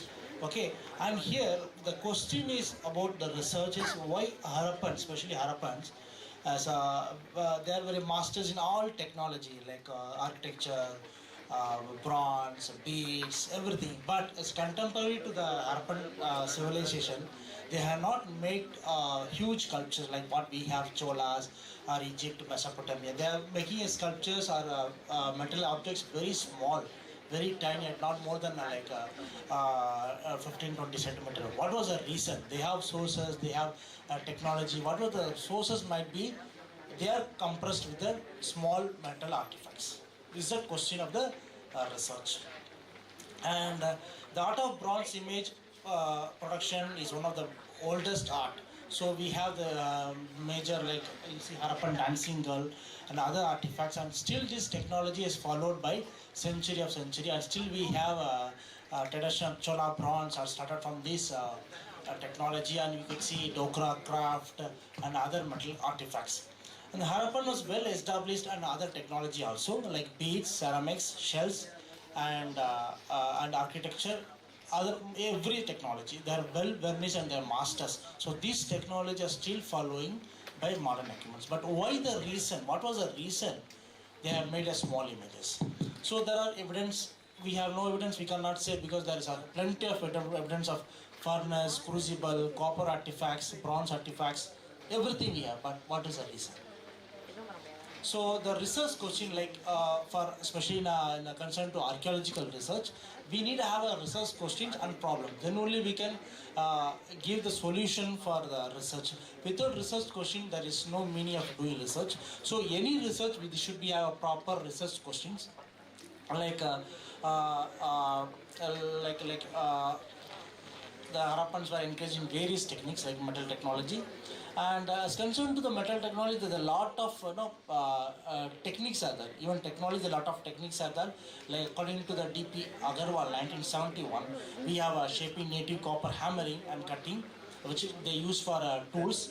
And we have smelting oxide, okay, and we have smelting sulfide ore, and melting and casting copper ore into the stone clay or molded clay. Still we have this evidence of fabric companies and huge marketing companies. They have the mold of casting of metal images, metal cast workings. So we have evidence of last wax process, so like Harappan dancing girl. So however, again the question raises, why this Harappans are not made a big huge image? There might be religious rituals and other solution also, but my focus on technological process. If the technology has some problem, they may not made a huge images. So if you see here, it is the first image of metal copper weapons from excavation of Farmana, which is excavated by Professor Vasan Shinde, and we have a copper mirror also. So this mirror techniques, still we have evidence of Kerala. In Kerala, Aramula river is Aramula mirror techniques still they follow. Apart from, we have a bone handle with a copper tool, which is from by Ajit Prasad. Okay, same thing I tried in my experiment work, which I tried in copper, bronze, iron, bronze. What do you say? Weapon plus handle of bones. So after a certain time, that bone has started to form a disease of green in color, like patina. So same methods we can follow it. And aim of the research. What is the aim of the research? To discuss the importance and interesting issues as to why Harappan made a bronze image of small size waters.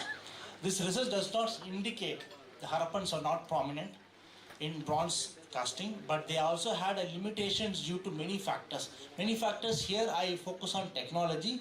Apart from like a personal communication between myself and Professor Shinde, I was asked the same question: why they have not made a big images? So he, as his understanding, his answer was like, they are not like contemporary civilization. They are not no need to have a huge tempura in individual religious. They have community religious. So there's no need of making a bronze big huge images. More than that, there's a unsupply of copper ore. We have only a copper ore from Aravali ranges. And these are a few images like bangles from Kanme. The site was escaped by Jivan Karakwal. So these bangles, sometimes we get a huge bangles, like huge bangles. So it is very difficult to wear actually. So these bangles mostly to store the raw material. Even now also, if you see in Kumbakonam or Tanjavur, even Mahabalipuram, there's a lot of bronze workshops there. So they buy raw material, they melt into the bangle shape of metal and they store it to compress the metal. So they have this bangle system not only to wear it but to storage purpose also. And so I have the question, I have the aim, what I should do it. So apart from what the methodology I should follow. So here the as concerned to archaeological studies, methodology plays very important role. So I have found different, like in experiment, mostly I work on experiment. So in experiment archaeology, we should have a different methodology for each material. Like if I work in iron tools, there's a methodology is totally different. Copper tools, if methodology is totally different. If I work on bone tool making, the methodology is totally different. So primary methodology to have a proper review, research on people who worked on the metal craft, like Harappan culture or Harappan metallurgy. So with not only seeing the material, not only going to the lab or taking the material, apart from that we need to have a proper review, literature review on people who worked on the excavation. So like I have gone through the Farmana report detailing of by Shinde and Kanmer by Jivan Garakwal. So on DP Agarwal, he has written a thesis of Harappan metallurgy, a huge thesis. It's a fantastic. It's like once gives a proper understanding of metallurgy. So apart from the, we need to have a proper literature review of major Harappan antiquities. So I asked the question, I have found to make a methodology. So I need to collect the data, literature review I have, plus I need to have a data of the metal objects, whether it is a small or medium or bigger. So that classification also has to be there. Then apart from, they need to be understanding the technology, what kind of furnace they have, whether a circular furnace or huge old furnace or underground furnace or pit furnace. So this classification also need to have a proper excavation archaeological evidence. And apart from that, so I have archaeological material. Now I should have a experimental material. So for experiment material, what I need to choose it, like whether I can start doing with a native copper, casting mold, or sand mold or stone mold. So I have took this for this research of a last wax method, which traditionally we follow from Chola bronze, because I have trained from the Mahabalipuram college. So I have knowledge of how to make bronze images through traditional method. So I have gone through, like we can do the experiment archaeology with assemblage of material culture of archaeological assemblages. So then, what are the methods? Like now we have less evidence of the material they used in Harappan people. Like we have objects, we have furnace, but what material they made use to. For this reason, I have taken the ethnoarchaeology study. So ethnoarchaeology study helps to give the material what they have might used. I'm not making sure that what are the material currently they used. This kind of material also they might be used. So in this I have taken two examples of Chola bronze, like especially on Swami Malay and Mahabalipuram, and the second Dokra casting from Madhya Pradesh. So they all come from the Harappan culture period. So we could see the continuity of Chola bronze making, so but in a different way. So these all materials which I have undergone, like what kind of classification of materials they have. They have chisels, they have nails. It's all copper thing. There is no any presence of iron in Harappa. Okay. Even sometimes when you do scientific work, there may be a percentage of iron might be there. It doesn't mean Harappans are they are in they know the iron technology or making iron. They have completely Bronze Age. So we can't say the Harappans came here and there's a new theory was forming. Harappans came here and they do the iron technology. It's nothing like that. Harappans are totally different and technology. Okay, so they have no worked on Harappa this iron working. They have pure copper Bronze Age. So there's a pot is there, different types of pots they use, and bangles and some one metal mirror we have, and axes, different types of axes. These are mostly they use for carpentry work, not for not exactly for hunting work. Hunting work is totally different, but they may be used for carpentry work. Apart from, we have a dancing girl, we have two dancing girl. One is in National Museum Delhi, another in Pakistan. So these two are from the last wax method. And apart from that, we have showing the copper antiquities of major sites. So we have a lot, like almost like what Professor Shinde said, 500-600 sites are there from Harappan sites from Rajasthan, Gujarat and Haryana. So every site, it's impossible to have a look of what material they have. So I have selected almost 6 sites like Mohenjo-daro, major sites, Lothal, Kalibanga, Kuntasi, Surkoteda, Farmana plus Kanmer. So here how many objects we have, I have tried to find out. So if you see Harappa, they have a Dansingal, one of the best example for Harappan metallurgy. Apart from Lothal, they have 1500 copper artifacts, which includes bull and birds. It all might be happened to the last wax method. Then Kalibanga, 56 copper objects. So it includes a blade, bangle, chisels. And Kuntasi, they have 118 copper objects. They have this Kuntasi was escaped by Dowlicker from Deccan College. So they have a blade and they have pendant also. Then Surkotada is a 129 copper objects. And Farmana we have almost like 22 objects. Like they have leaf structures and chisels. Concerned to Kanmer, we have a lot of bangles, which next talk Professor Jeevan sir will speak about. And come to the furnace. So we have now I collected about the antiquity of copper bronze, copper material. Now I have to gone through the furnace. What kind of structure furnace they have. So now if you now currently we have mostly a square furnace for smelting, especially for metallurgy. And if you go a little iron technology, there is a pit furnace. But in copper technology, we have in concern to Harappan, we have 2, 3 shapes as oval shapes, circle, and spear shapes, and mostly is built of mud brick. But as concerned to, if you see in current situation, they started to build the furnace in the mud brick structures. But here Harappa, they have pure mud brick structures. So here currently they use bone mud brick. And we have depth of it. It is not so huge or big furnace like what we have iron technology. It's a very small pit furnace, a oval shape furnace. Down it will be like very like a shallow furnace will be there.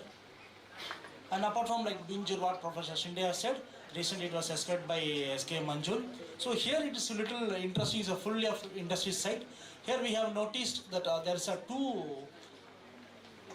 outlet which is most probably they use for bellows, leather bellows. So now we use the machine bellows to raise the temperature. Those days they used the leather bellows. So the two outlet is for keeping the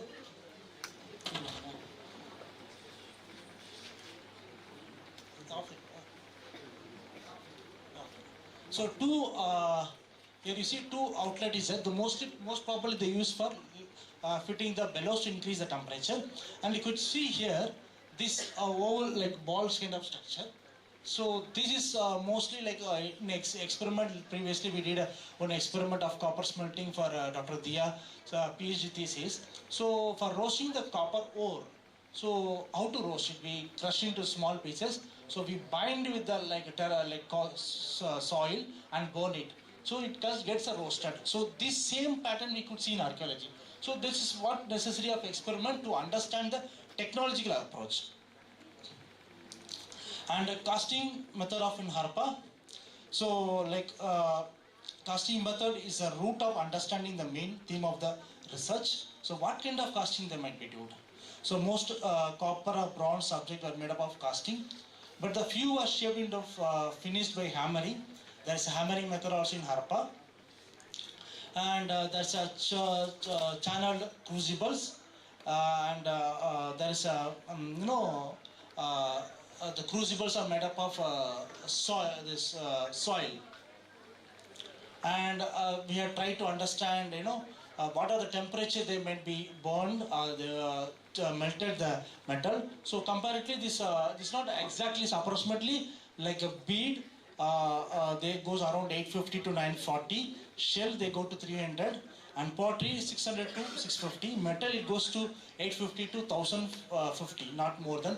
It goes to 1500, 2000 is only for iron, and terracotta mostly like 400 to 450. So they have, Harappans have the knowledge of temperature rising.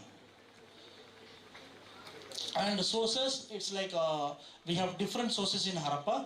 Like we have, especially if you consider in India, we have Aravalli range. It's one of the best source of Harappans. So Harappans used to take a lot of copper ore from the K3 mines. And technology, the last wax method was used by Harappa for making a bronze, but still this method is practiced by all sculptors. So it has not changed at all. So this generation still it follows. And wax mold in the Harappa, we can see a special features of Harappa wax mold through a bronze image. Perhaps they are not possible to fit of the wax model. So basically what happened when we make a bronze image of, especially in glass wax method, if you see Chola bronze and other images of temples, they make into different types of different shapes of the images in wax, then they fit it. But if concerned to small images, we don't need to make a different parts, like for example like this. So when you come to the big huge images, we need to make a separate like leg or body. But in terms of small images, you don't need to make separate. After one shot, we can make it a bronze images. So it is not clear if any crucibles had a side spot or spot of any kind. However, this crucible must be poured out by dipping, not lifting. So what this method in Harappan might be used, like when the crucible was there, when the metal was melted, so this bottom must be like broken. The clay might not be that compressed to tolerate the temperature. And for this, this all I understand through archaeology, everything. How to prove it? Through experimental archaeology. Like I started to make a preparation of wax modeling, mold making, de-waxing, casting, which is major technology still they follow. And preparation of wax. So I have taken an example of bronze images of a dancing girl. So again molding. So the clay clay plays very important in Harappan bronze, especially metallurgy. So we have collected a clay from Farmana, Harappan site, which was then mixed with the sand. So we started to make two kind of molds. And again de-waxing. This all method which some method we could see in archaeological, some method we could not see in archaeological method, which we see only in ethnoarchaeology. So again, this is a furnace, round pit furnace, a small furnace, and there will be an outlet for bellows, and this is a small terracotta crucible which is going to melt the metal. And for starting, we started 5 kg of bronze with composition of 3 kg of copper, 1 kg of 1.5 kg of brass, and half kg of tin. Because in Harappan we have low tin bronze, and it approximately temperature might be reached 1500 degrees Celsius. So this was experiment. Can you see this? So here in experiment we didn't use any machine bellows or any modern materials which can raise the temperature very fast. So we have pit furnace and we have a small leather bellows. So this is for a temperature which says the temperature, how much temperature it reaches. So almost 1500 degrees Celsius it has reached. So bellows, as concerned to bellows, we have now recently we can use the machine bellows, but we have properly leather bellows. So whole India we have in Maharashtra, in Solapur, one community still they do the leather bellows. So observation of all this observation, so through the experiment, we could see that if we want to melt a 5 kg, okay, of 5 kg of composition of 3 kg of copper, 1.5 kg of brass and half kg of tin, we had a problem of time being, it takes almost 3 to 4 hours to raise the temperature of 850 degrees Celsius. But if you keep the, if I reduce the metal of 3 kg, I need only 2 hours to melt the metal. So Harappans are very particular of time being, and there is no necessity to make a big huge sculptures. And because already they have problem of clay, mold and sources, so with this they have came to conclusion to make a small sculptures. And this theory, it was not only I have mentioned, it's mentioned previously by Heather Miller in 2001. She also said same process, this might happen. So this, she said the theoretical approach, but we have proved through practical approach.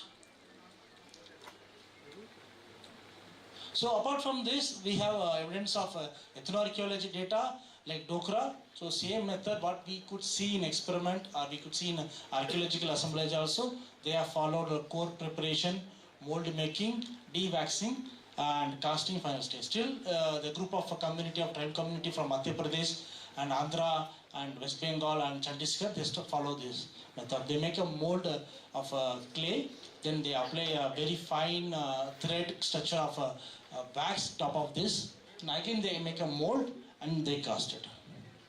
So you could see here, if you see an example of a chola bronze, there will be huge furnace and huge crucible to metal. But here in this Dokra, they have very tiny crucible. So this might be a generation or continuity of Harappan bronze. It will be very tiny. Even now also they make very small images, not more than 1 feet or 2 feet. They make very tiny images. And apart from that, we have documenting all metal heritage of whole India. So we have found in Manipur in northeast a group of Vishwakarma community. They do the metal bowl with the copper and zinc. So here same method they have. So they make a mold. Again they make a small wire kind of structure wax. Then again they make a mold.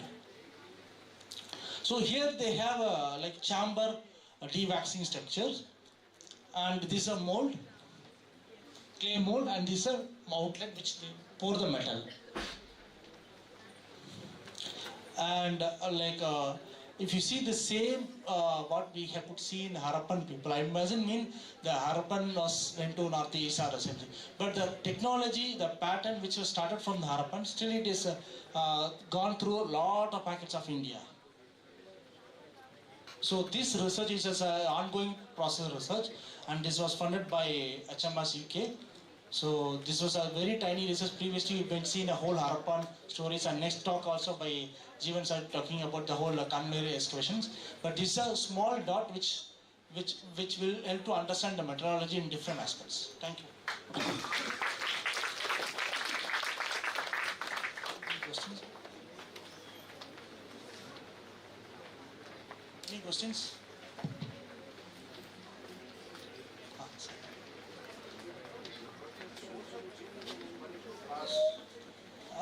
What is the source of zinc for the Manipur brass? This Any they idea? get a raw from market in Kolkata, sir.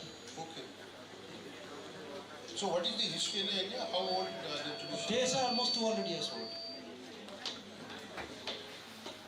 Thank you. Most of the gods, they are doing this kind of pot making. Yes, sir. Even in Kerala, I have seen. Yeah, Kerala also doing. That's why this metallurgy has started from the Harappan. It went to all packets of India. So that means there is a continuity of civilization. Continuity is there, but same time we need to look at what materials they use, what the methods they use, Yeah.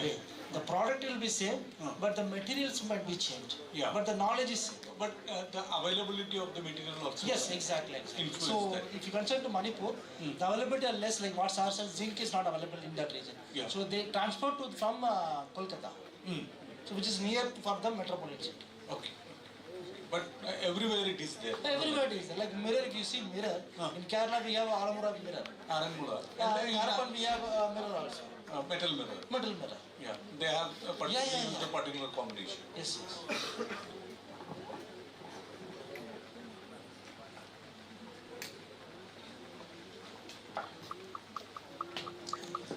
Were there any images of gods cast? No. Only small dancing girl and birds. That's it. No, and bull.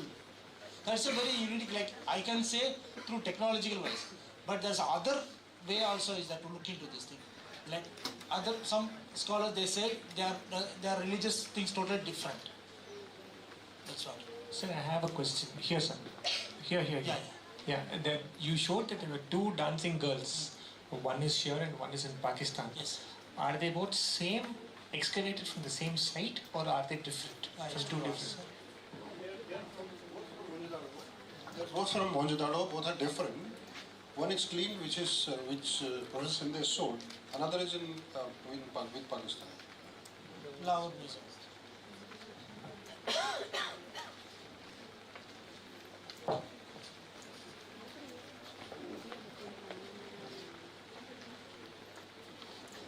Dear good morning, sir.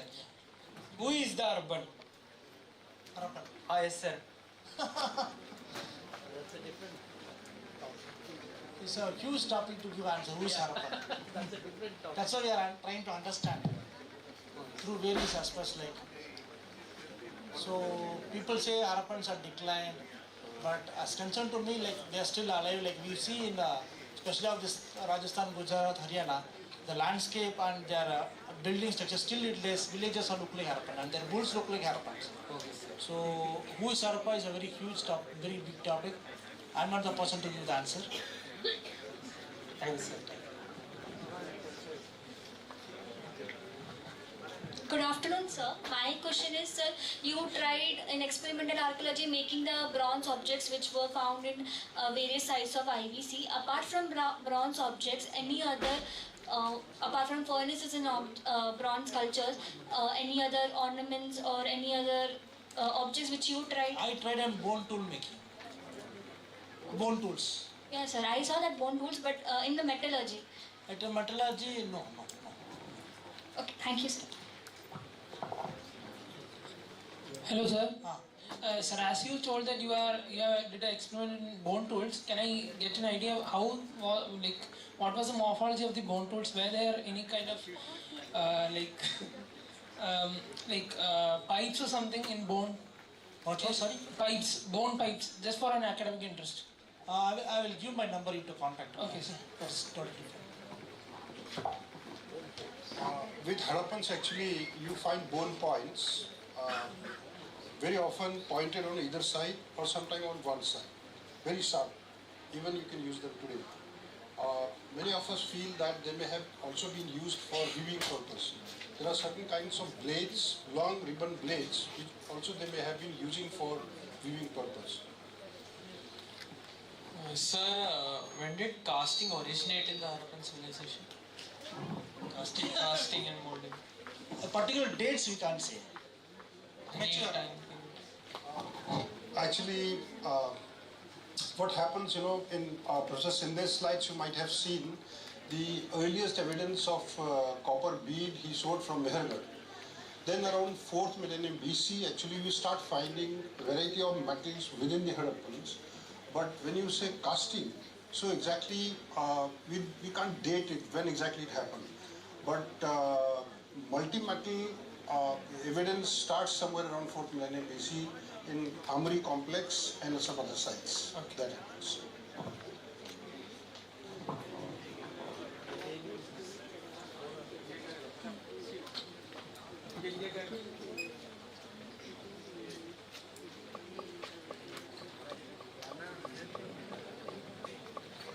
Good afternoon, sir. Since we don't know about iron, is there any change in the quality of the bronze without adding iron? Like in their bronze statue, they didn't add iron. No, they didn't have an add. So what is the quality? Is there any change in the quality of bronze if they add iron in it? No, we can't add in iron and copper together, right? Actually, I'm not a metallurgist, but what has been realized over the years, it was Sanaullah in 1940, he did study metal. Then it was D.P. Agrawal who has done wonderful things. He has done a number of books. He was a metallurgist. Then there are other people, those who have studied, like a few Americans, and there are Indians, those who have studied, and he's now already in the pipeline. So the point is, Harappans knew when and for what purpose to add, tin and arsenic to copper. So they have not used always arsenic, but they have not used always tin. Other than copper, they were using arsenic, tin and lead to copper. Actually, lead is making malleable, the metal, and tin is providing hardness. So they were using bronze, but they knew where to use lead, how much tin they should use, where to use, and when to use it. Not every time they have used arsenic also. That's so they knew the elemental situation very well. So, for example, mirror he was talking about. So Harappans were using mirror. So they knew what content should be there, more and less, so that the quality of the metal comes out. And when they're cutting blades they're making, so they knew tin has to be added more so that it hardens. So I think this is what you are asking. She's talking about iron. I know, forget iron. See, there are 7 sites. Forget iron. Iron is.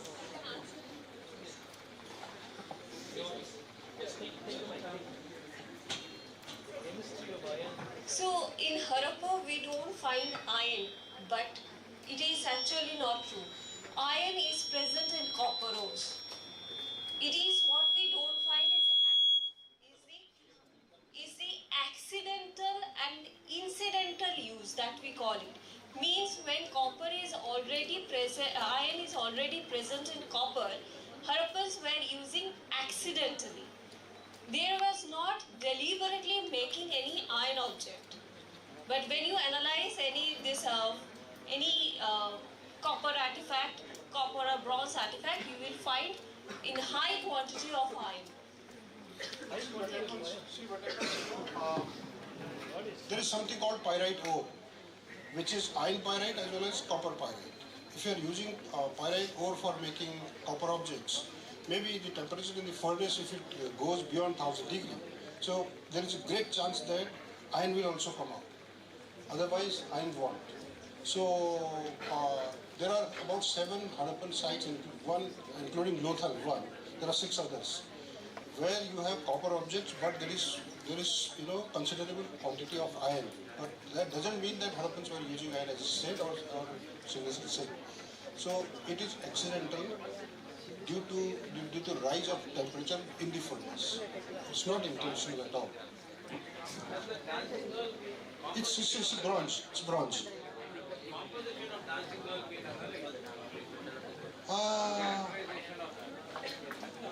I think it is done. It is there in D.P. Agarwal's 1971 book. Yeah, D.P. Agarwal, his thesis he has analyzed of the and seal. After him, D.P. Agarwal, known as analyst, because it's now become a treasury of like India. So it's very difficult to get even to see also it is very difficult. Do you agree with the large amount of iron? Huh? Do you agree with the maybe? Yeah. Large amount of iron. Especially, it's not accidentally it happens. Okay, it doesn't happens purposely. They do it. Okay, that will be a combustion of iron. So I have a question. Yeah. So we have so much of archaeological evidence supporting the existence of civilization 3,000, 4,000, 5,000 years back. There is a large amount of literature, whether it is Sanskrit or Tamil or whichever literature, that is also present. Is there any attempt to make a bridge between these two? Because there is always a question of dating, right? So we were all been studying in school, Harappa, Mohenjo-daro is just 1500 BC, not beyond that. Now there are so much of evidence which shows it goes much beyond. Similarly, there are a lot of dating in our literature which talks about 5,000, 6,000, 7,000 very easily. So there seems to be a link between archaeology and the literature, but still we don't have a study or I'm just asking. No, is there any study is going on. There is a especially link in Tamil Nadu, we have Dr. Selva Kumar from Tanjore University.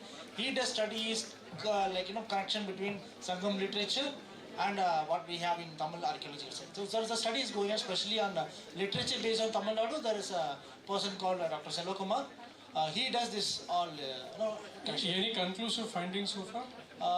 So far, it's up to the site's nature. Okay. Now we example Kiladi. We people celebrate Kiladi, but it's Iron Age site. It's not equal to Harappan site. Okay, it's Iron Age site, pure Iron Age site. So in literature also we have lot of evidence of Vaigai river, and other small areas of near the Kondahai, the one village of Kondahai. Still they do terracotta of horses. So there's evidence of city village name. So with that village name we try to go and see the settlement whether it's settlement. So like that, through the literature only the people are trying to study about the settlement of in Tamil Nadu, especially of the Vaigai region or Tamabri region. So the studies are going on. Not especially in Tamil Nadu, in Tanjore University studies are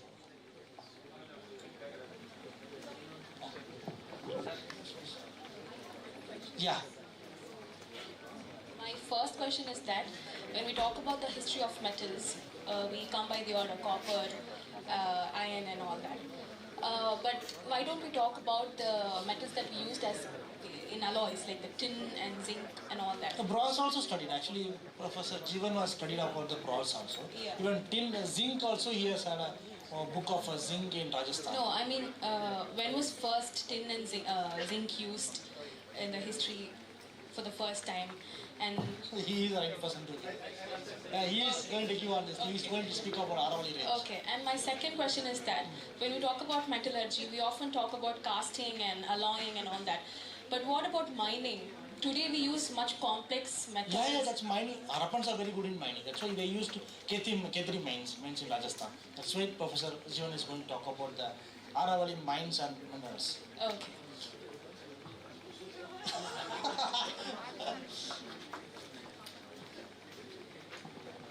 Sir, what's your opinion on excavations at Sinavali? Sinavali, that copper chariot. Tomorrow. There's another one export person. Okay, fine. Yesterday he is coming. Okay, fine. Yeah, tomorrow he is coming.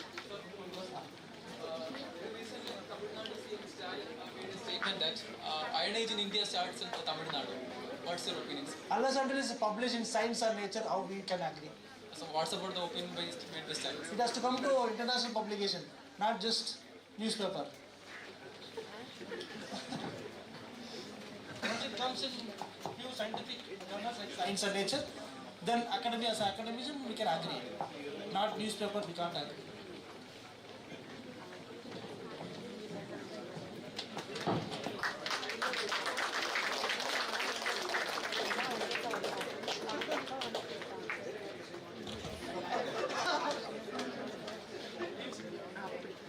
Thank you for your valuable insights and for throwing limelight upon the key aspects of metal knowledge of the Harappan people, sir.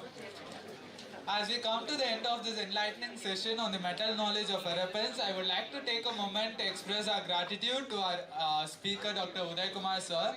Your insightful presentation has not only shed light on the advanced metalworking techniques of the Harappans, but has also given us a glimpse into the sophistication and intellect of the civilization.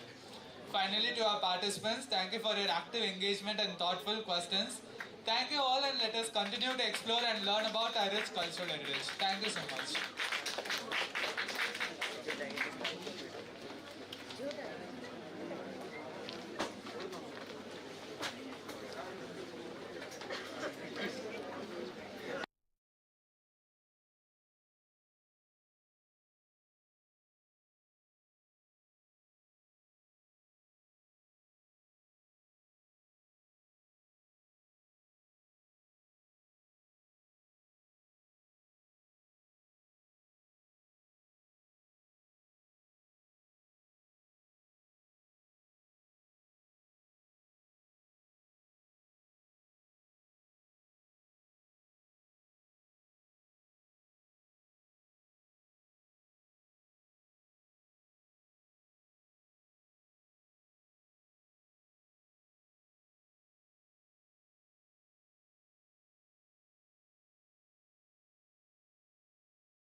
Crucial insight into early urbanization, trade, technology, and advancement of Harappan. Throughout the session, we'll explore the archaeological significance of Kalibangan and Gujarat, two regions that have played a pivotal role in shaping our understanding on Indian civilization. We'll examine their early agriculture practice, urban planning, and cultural connection, shedding lights on how these settlements influence broad cultural and development. To take us deep into the rich archaeological finding, Kalibangan in Gujarat, we are honored to have with us our esteemed guest, Dr. Jeevan Karakwal. Dr. Karakwal is a professor and head of the Department of Archaeological at JRN Rajasthan Vidyapit, Udaipur. His extensive research focuses on early human settlements, Asian technology and cultural evolution of society in India, particularly in Rajasthan, Gujarat and Gangetic Plains. He has conducted significant excavation at Harappan and Iron Age site and had advanced our understanding on early copper and iron technology. His work also encompasses rock art, agricultural rituals, and social and spiritual aspects of early Indian society. With 6 books and 50 research papers published, Dr. Karakwal is a well-regarded scholar who has shared his insights in seminars across Asia and Europe. Today, we are privileged to hear from him. He guides us through the session the archaeological importance of Kalibangan and Gujarat, offering a new perspective on these crucial sites in Indus Valley civilization. Without any delay, we welcome you, sir.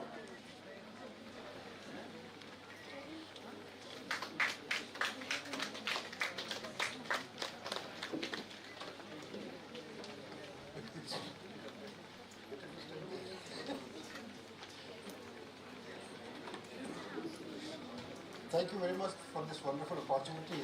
I don't know if I'm comfortable here. Maybe.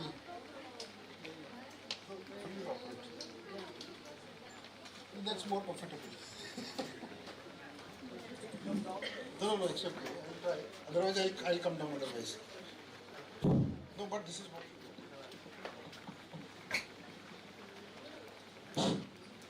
Okay.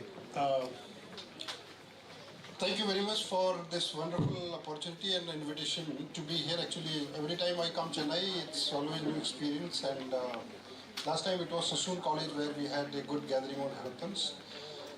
What I'm feeling is, more discussions, more conferences on Harappans are happening in peninsular India rather than the north. So this is something good. And I have to thank Professor Sinde, our teacher, and also my friend Uday for making my life easier. Because they have already spoken a lot, not only about the Harappan cities, their craft, and so on and so forth. So I'm sure I'm going to repeat a lot of things, but you may just sleep, switch off light, sleep. So don't worry, because I have to finish my job. Since Ramadevi is not here, so I'm not worried. Okay. Actually, what happened, the Aravalli formation, Aravalli is in Rajasthan, or the Thar Desert you may have heard. So Aravalli was playing a very dominant role for urbanization of the Harappans because it was a major source of metal and also a variety of minerals to the Harappans. These Harappans actually, you might have realized when Professor Sinde was giving excellent discussion this morning, they were the people living away from the resources. Area where they were living their settlements, if you realize, except for agriculture, you don't find anything else.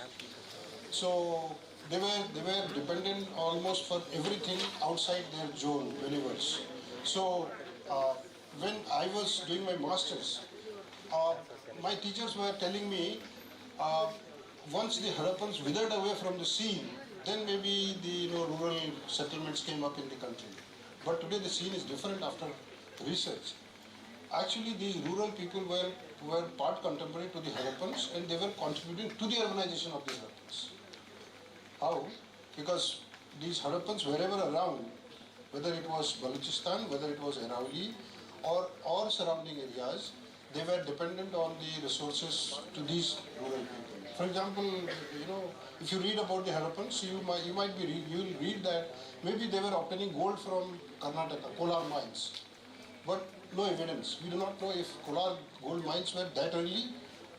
Was there any connection? They were able to procure gold? No idea. But since that was the only well-known formation or gold deposit available, therefore people just had a guess. But there is no confirmation about it. Anyway, can we go next? So I sincerely thank both previous scholars for making my life easier. So now what you see here, these old world civilizations, you see among the all 4 old world civilizations, whether it was China, Egypt, Mesopotamia or Indus, you see the area of Indus is maximum. It is 1.25 million square kilometer, more than modern Pakistan. So it is amazing that in such large area, how they were making the administration, how it was behaving like a state. Whether it was state or not is a debatable question. But there are certain things which are extremely irrefutable. For example, certain Harappan, you have already seen in Professor Sinde's slides. Why this mic is really noise? Okay. So, when you see about the Harappans, there are a couple of things which make them, which make you to feel them as a state. For example, in Professor Sindh's slides, you might have seen he was showing different zones. For example, Sindhi zone, Surat zones, Punjabi zone, northeastern pockets. So it's like, different zones. People are using different cultural material also. I mean, when you are in Gujarat, the Harappan pottery of Gujarat does not match well with Punjab. When you are in Sindh, it is different than Surat Harappan. But there are certain things which are at par, which are everywhere, same. For example, you saw one of the pot, I'm going to show you. You saw that pot, in which Thirsty Crow's story was there. That pot. You just remember that pot, shape of that pot. It's S-shaped jar actually. So that S-shaped jar you find everywhere with the Harappans. It's like, standardized pottery.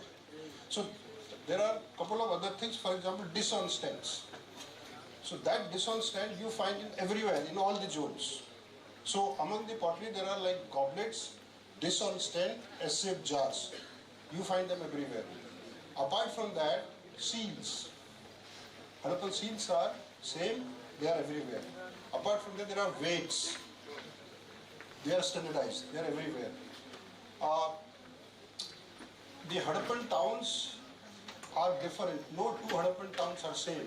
You will see in my slides also, you have already seen them. But still, the ideology is same. Therefore, some people talk this is a state. These Harappans was a state, but there are those who argue no. We don't agree this is a state. I'm not going to that detail here. Maybe, can we go next? Sir, can we go next? Now, if you see these four old world civilizations, you have at the lowest, you have the early food producing stage, in which China has the longest history. If you look at the Indus and Mesopotamia, it is almost same.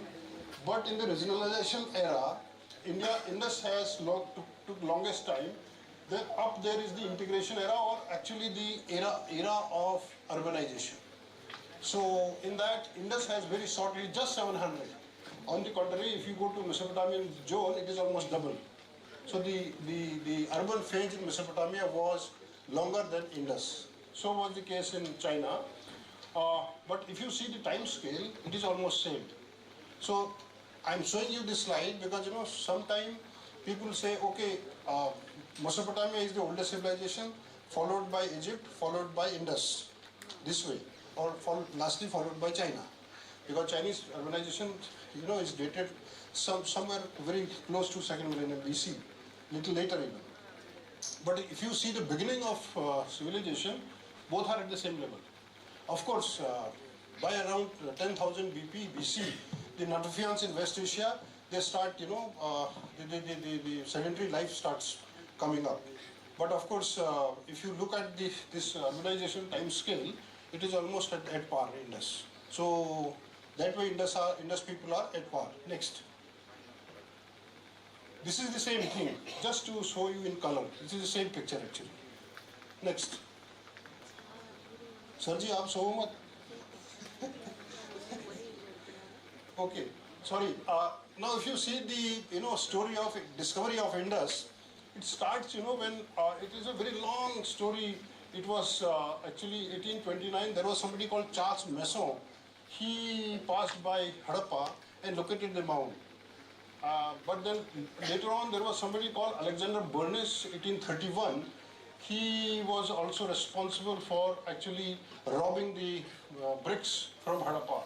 And then it was 1853 and 1856, somebody called, very well-known scholar, Alexander Cunningham, Sir Alexander Cunningham. He has a very famous book, The Ancient Geography of India, 1873 or 6.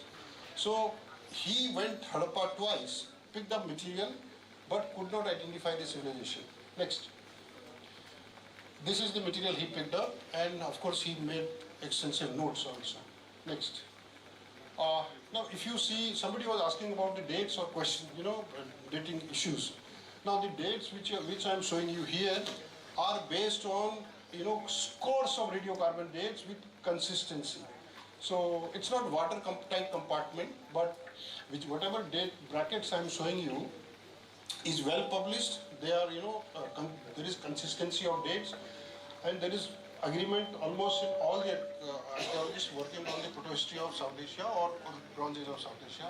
Now you see, if you see the stages in beginning, this is Possel's book's work actually. You have early phase at Kilegul Muhammad and Burj Basket, dating back to 7000 to 4300, and stage 2.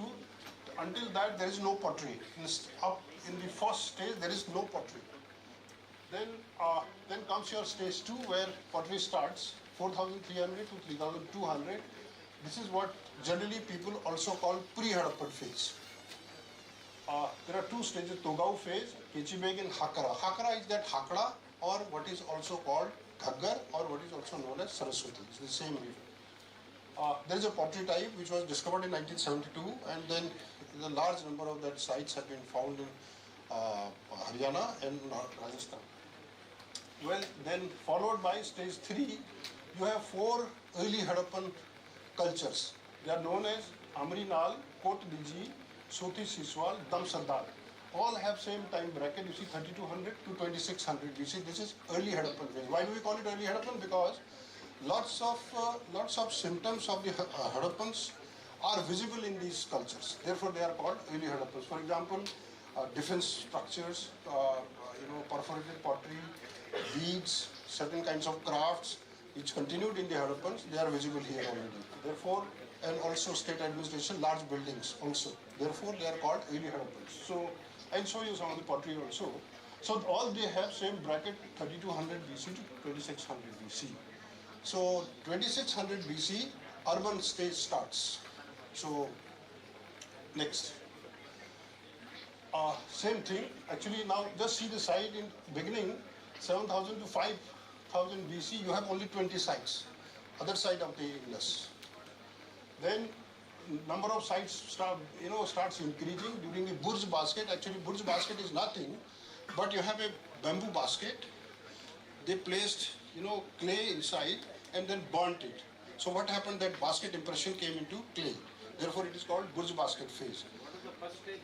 That is Kilegul Muhammad is a site. It is a site. Kilegul Muhammad. So name of the site is place. And then Togau is again a site. Togau phase is said because Togau has, the number of sites in Togau phase has increased to 84. So the number of sites is increasing. Still we are other side of the Indus. I am not saying India or Pakistan. Then the third stage is Kechibeg or Hakra, which I was saying. The number has increased to 256.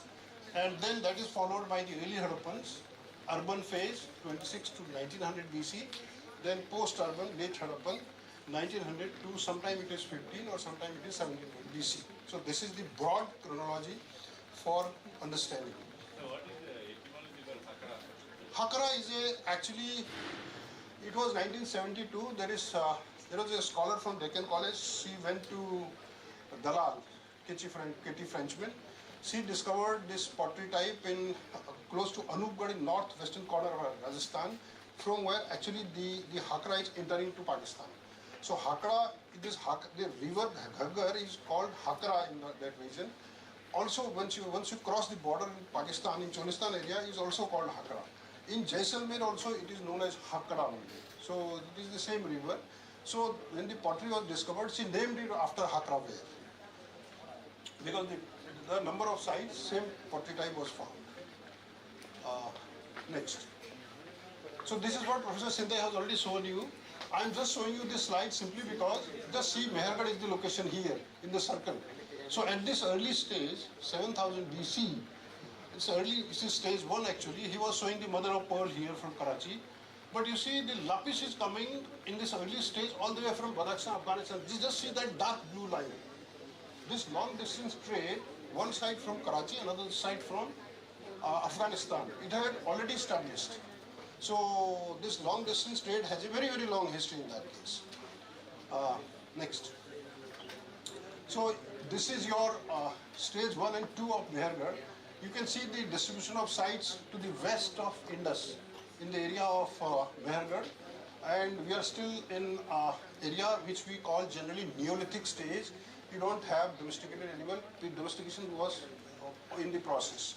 The body of the animals, actually sheep, goat, and even cattle were changing. That kind of good evidence they were able to actually document. So in this stage, we only have barley, no wheat. Wheat is still coming later. So that the impression of that wheat, actually barley processed in this soil. Aage chale, next.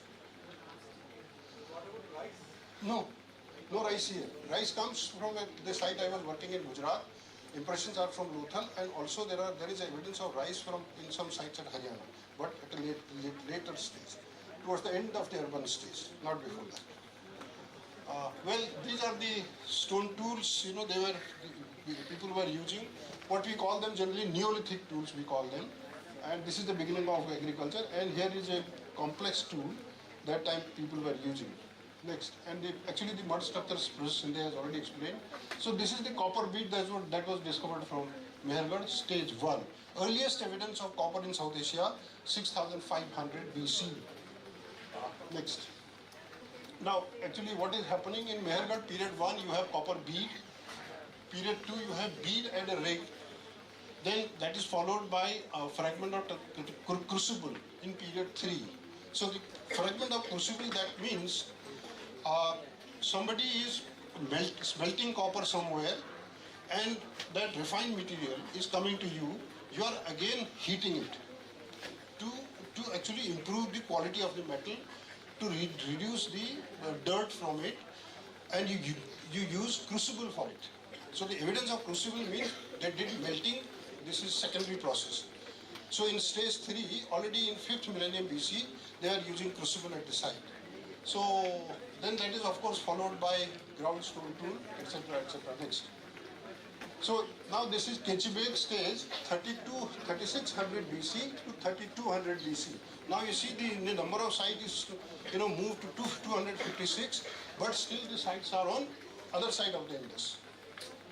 Now after that, following this stage actually, we have sites of Hakara, which will come in the next slide. Next. Now this is the first time on this side. This is the Hakara actually, Ghaggar in northern Rajasthan, where the sites are visible. These are 164 sites. Next. Okay, just go back. Okay, Professor Sinde has already shown this. This is Hakra.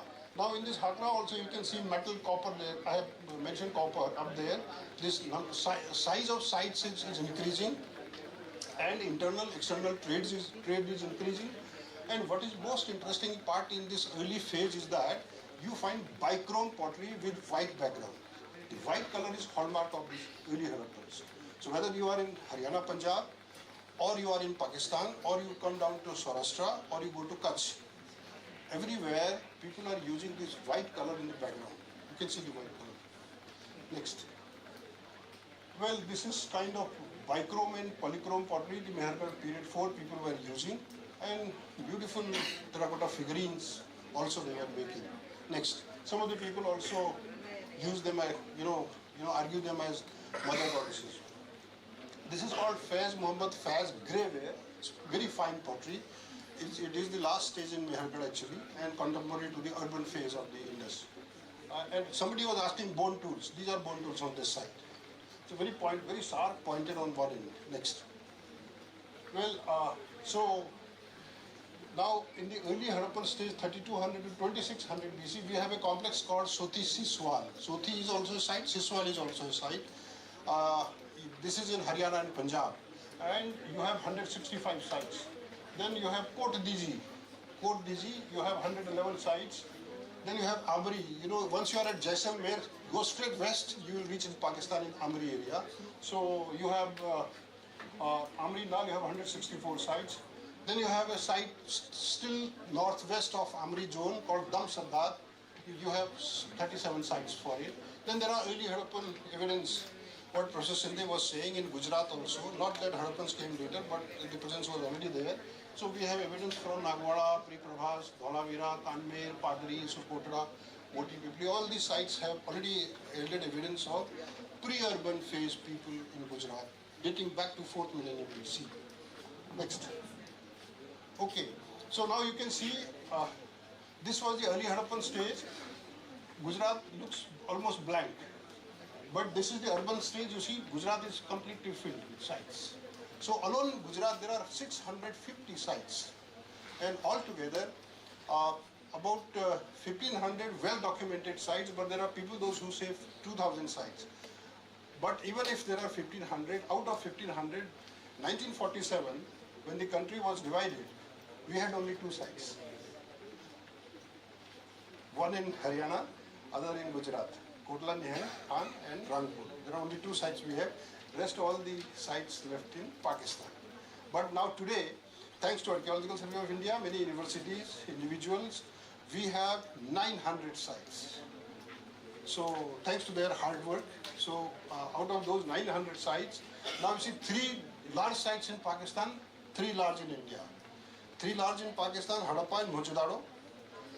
Just in between these Harappa and Mohenjo-daro, there is a site called Ganveriwala, which is 300 kilometers to the south of Harappa and 300 kilometers to the north of Mohenjo-daro. So almost in between.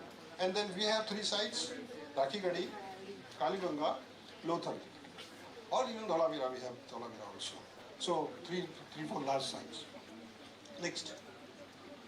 So this is just early Harappan phase again, the shaded area, early Harappan phase, some important sites of Rakhigadi, etc. Next. So what is happening? The early elements at the early Harappan sites. What was happening? What do we see? Food surplus, long distance, evidence of long distance trade, public architecture at Banavali and at number of other sites. Stratification we can see within the society with the help of structures. Then a prototype of square Indus scene from Kunal. Then also you have standardization of bricks, 1:2, 2:3. That continued even in the urban phase. But in urban phase, 1:2, 2:4 ratio became more popular. Then of course you have evidence of mass production of pottery, variety of bead making, large number of motifs such as people, fish scale, flower, bull, specialization of craft. All these elements are visible in the pre-urban phase. Therefore we call it early Harappan. This is social stratification using economic stratification. Economic stratification, yes. Next. So this is early Harappan pottery with which you can see figure of horn detail. So this figure is interpreted as a horn detail. Next. So again you can see this bichrome material. I said with white painting. This is from actually Kudal, Soti Siswal complex. Once you come to Gujarat, you also find again white color. Next. This is northern Rajasthan, Siswal complex, again a site called Karanpur, which was excavated by Archaeological Survey of India. Next. This is from Gujarat. You see white color. This white color is abundant during the urban phase. We don't find anymore. Next. So now this is all urban phase. Shaded area is urban phase. Next. I don't need to repeat it. Maybe you see alone in Gujarat, you can see the density of the sites. So the point is, they are not on the coastal part. What we think, they are not on the coastal part here. The sites are inside. So actually, the mainland of Gujarat was possibly an island. Lothal was directly connected to the what we call today Little Run. So that Little Run may have water, because when I was working at this site called Kanmer, so what came out from our research at Kanmer, that during the Harappan times, Kanmer, the Little Run had 3 to 5 meters of water. Due to tectonic movement, it was Allhaband, earthquake, 1819. Due to tectonic movement, the landmass lifted and the Little Run came up, stabilized, it turned into a run. Before it was a sea actually. So maybe the people from Little Run could come sail all the way to Lothal. So the mainland of Gujarat may have been an island actually. So therefore you can see the density of sites away from the Gujarat coast. Next. Actually this is a repetition of slides, but the point is, this tank what you see, Sindhasar was saying this is a swimming pool, this is fine. But the point is, see, the mortar our Harappans could make, they could make watertight compartment. That is important. Now it is a matter of research. What were they using? What cement they were using? So that's, I think, is a matter of research for us. Also, the well what you see here, This underground discovery, underground water's discovery also credit goes to the Harappans. Nobody on the earth knew how to locate underground water prior to the Harappans. Next. Well, this is a site called Banavali, where you have fortification, outer one, inner one. Of course, inner one is a citadel, outer one is for common people. Next, Banavali is a very, very important site excavated by R.S. Bist, who also excavated Dhalavira.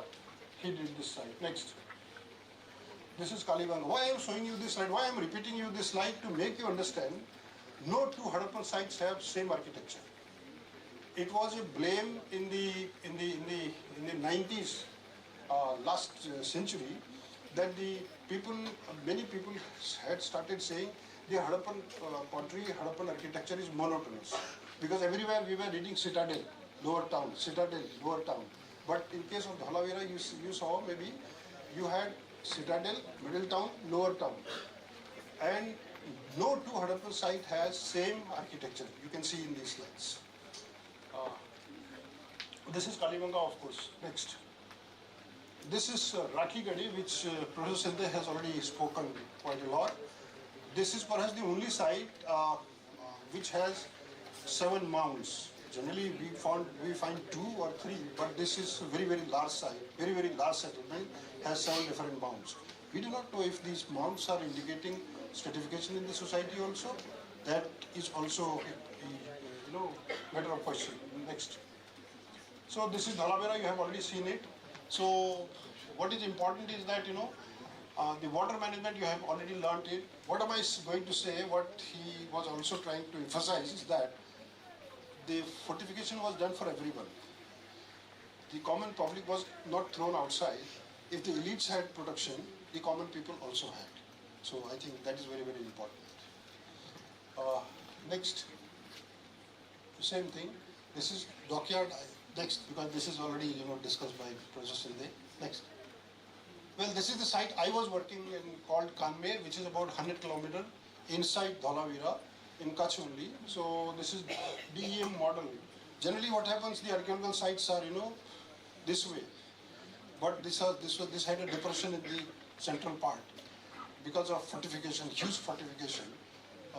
This had a depression in the center. But if you see the satellite imagery of this, it looked like a tank. Next.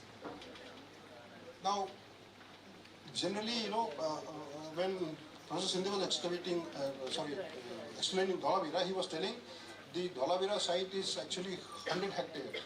It has a very strong fortification. Obviously, it's a big, large city. So the fort wall was 18 meter thick.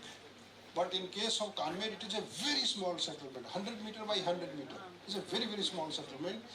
This settlement also had a very strong fort wall, which measured 20 meter at the base, 7 meter on top.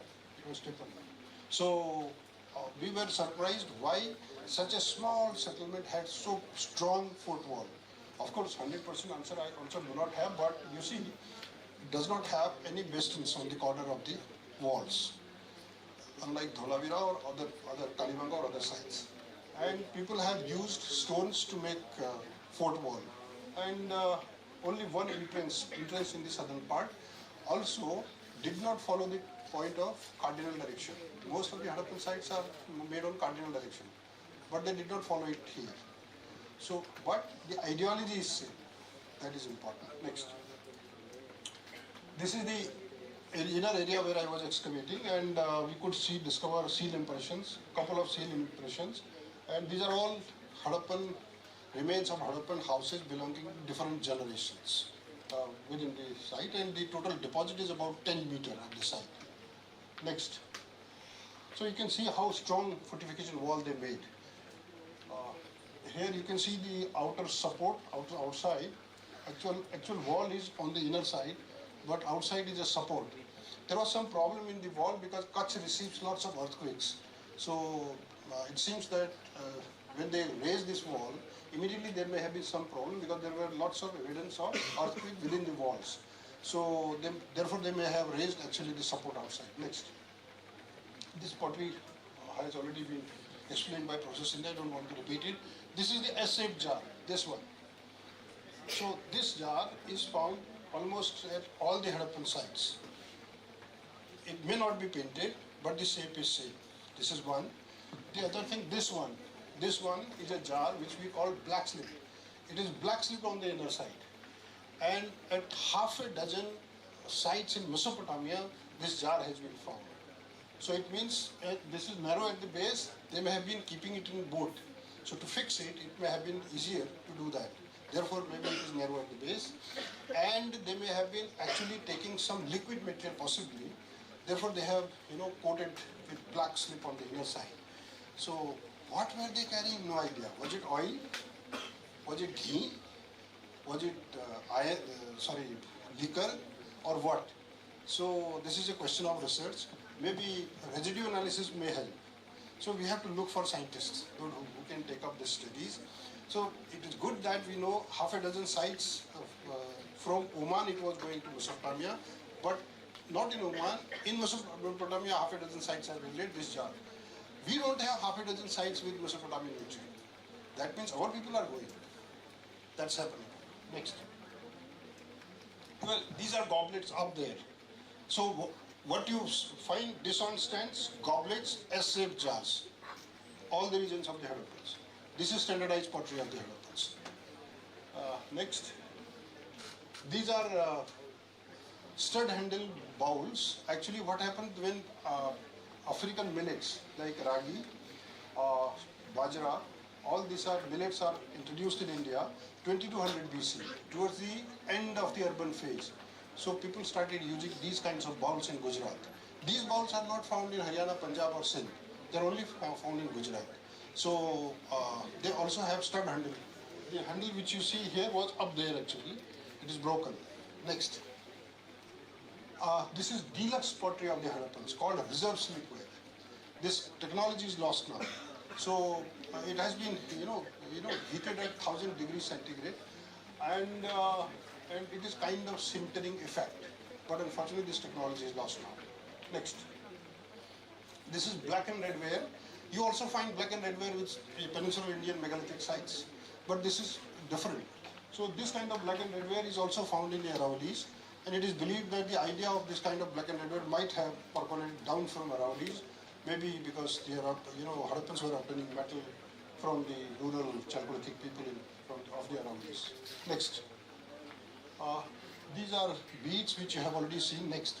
No need to repeat. This is a hoard of statite beads which we discovered from our site. Sorry, I did not have good camera, but what am I saying? You have to trust me. I have beads in my collection in my department discovered from the site of Kanwar where I was excavating. In those beads, these are talcum powder you use, no? Talc beads. So some of the beads, I have, I think half a dozen. You can't insert cotton thread. I'm repeating, you can't insert cotton thread. That means silk is the only answer. The silk has been discovered from Harappa itself. Also a site called Minamgaon in Maharashtra. So the Harappans were making such tiny, small beads in which you can't insert cotton thread. That means they were at the height of the technology. Next. These are about 11,000 beads. This is impression of actually textile. What happens when you are excavating a site is a very slow process. You have to be very careful. You might miss. Because even a small evidence, if you miss, so you are missing quite a lot. So this is, pottery fragments. When they were in leather hard condition, the piece of cloth got impressed. So this is impression of the cloth actually. So this is, though it is indirect, despite being indirect, it is a good concrete evidence of cloth. So Harappans were using 3-4 kinds of cloth, process India already told. They were using jute, wool, silk, cotton. These 4 types they were using. Next. Same thing I'm saying. So these are the sites from where these evidence have been found. Next. I think I don't need to explain this. I hope you understand. These are dices. So Sakuni Mama ka dices, if you understand, Sakuni Mama. I don't know if people on the back, they know Sakuni Mama. But Sakuni Mama ka dice means, they may be knowing counting, right? So once they are using dices, they are making weights, and they are making streets of certain measurement. That means they need mathematics also, countings also. Okay. Next. So this also has something to do with counting. So you have to trust me that they knew counting. Okay. Next. So anyway, this we have already discussed. Even yeah, they also discussed. So I don't need to repeat it. The only thing that up there is this bronze mirror. I feel a bit jealous about women. Why? Because the Harappans did not recycle mirror they placed in women's burials. Men burial they did not do anything. They were thrown to the burials. But women burial they placed mirror also, and they never recycled it. That is what I feel jealous. So, but good that because of these mirrors survived in the burials. Otherwise, we wouldn't have known they were making such mirrors. Some people say maybe in the mirror, life after death was visible. Therefore, they placed mirror in the women's burial. I don't know if this is a true story. Next. Well, this has already been explained by Professor Sindhya. I am not going to talk anything about it. But I only can add to it that when you go to bazaar to buy some gold, so what happens next time, these days, too much of gold. People are buying too much, selling too much. When you once buy, go bazaar again, what happens? You don't get that cost. It is minimized. Why? Because it has either some stone, or because of its soldering part, the money is less. The Harappans were the first people on the earth doing gold soldering. So what you see here, wherever there is a joint in the gold objects is gold soldering. Was another contribution or innovation of the Harappans. Next. This is gold from Sanoli. So somebody was asking about Sanoli. Tomorrow Sanoli man is coming. So you should ask this gold to him. So there is much more gold discovered from Sanoli. Next. Again, gold from Sanoli. Next. This is a site called Mandi, very close to Haridwar, where this hoard was discovered. Another hoard has come up recently from area of Meerut also. So lots of pots, huge number of pots and metal objects have been discovered. And this is silver and actually gold from Mandi, very close to Haridwar. Next. Yeah, more of Mandi material actually. Next. Next. Gold. Gold. Next. Gold. Next. Gold. Next. Okay. This is with the Haryana State Archaeology. Now you can see horns of gold. This is agate bull and horns of gold, and lots of gold jewelry this side, along with stone beads. This is mostly with Haryana State Archaeology. Next. What is interesting is gold is found and almost at all the Harappan sites. Of course, the quantity may be less, but it is generally found. If anybody is excavating Harappan site, surely some gold objects may come, and it is 24 carat. Take my words. Or now on this side, you see copper arrowheads. Most of the Harappan sites, there are 1,500 Harappan sites, as I said. In most of them, you find these kinds of copper objects. Uday has already shown many of you. So these copper objects were possibly being supplied from Aravali's, from Ganeshwar area. Next. This is a site called Bhirana, from where these objects are found. Next. There are more of copper objects which are found from northern edge of Aravali, joining Haryana. These objects have been found. Next. More of similar material from Kunal. Kunal is a very, very important Harappan site in Haryana, which is being excavated by B.R. Mani of National Museum. Next. This is silver from Kunal again. Silver wafer type beads and also kind of tiara object. Next. This I think already Uday has also shown. There are fish hooks and arrowheads quite similar to Ganeshwar. Next. I'll show you some Ganeshwar material also. Next. These are some objects from Mohenjo-daro, and up there is from Dhalavira, that those bar set and others. Next. Copper utensils from Mohenjo-daro. Next, and Harappa. Next. This is from Dhalavira. Of course, the same kind of copper arrowheads. Next.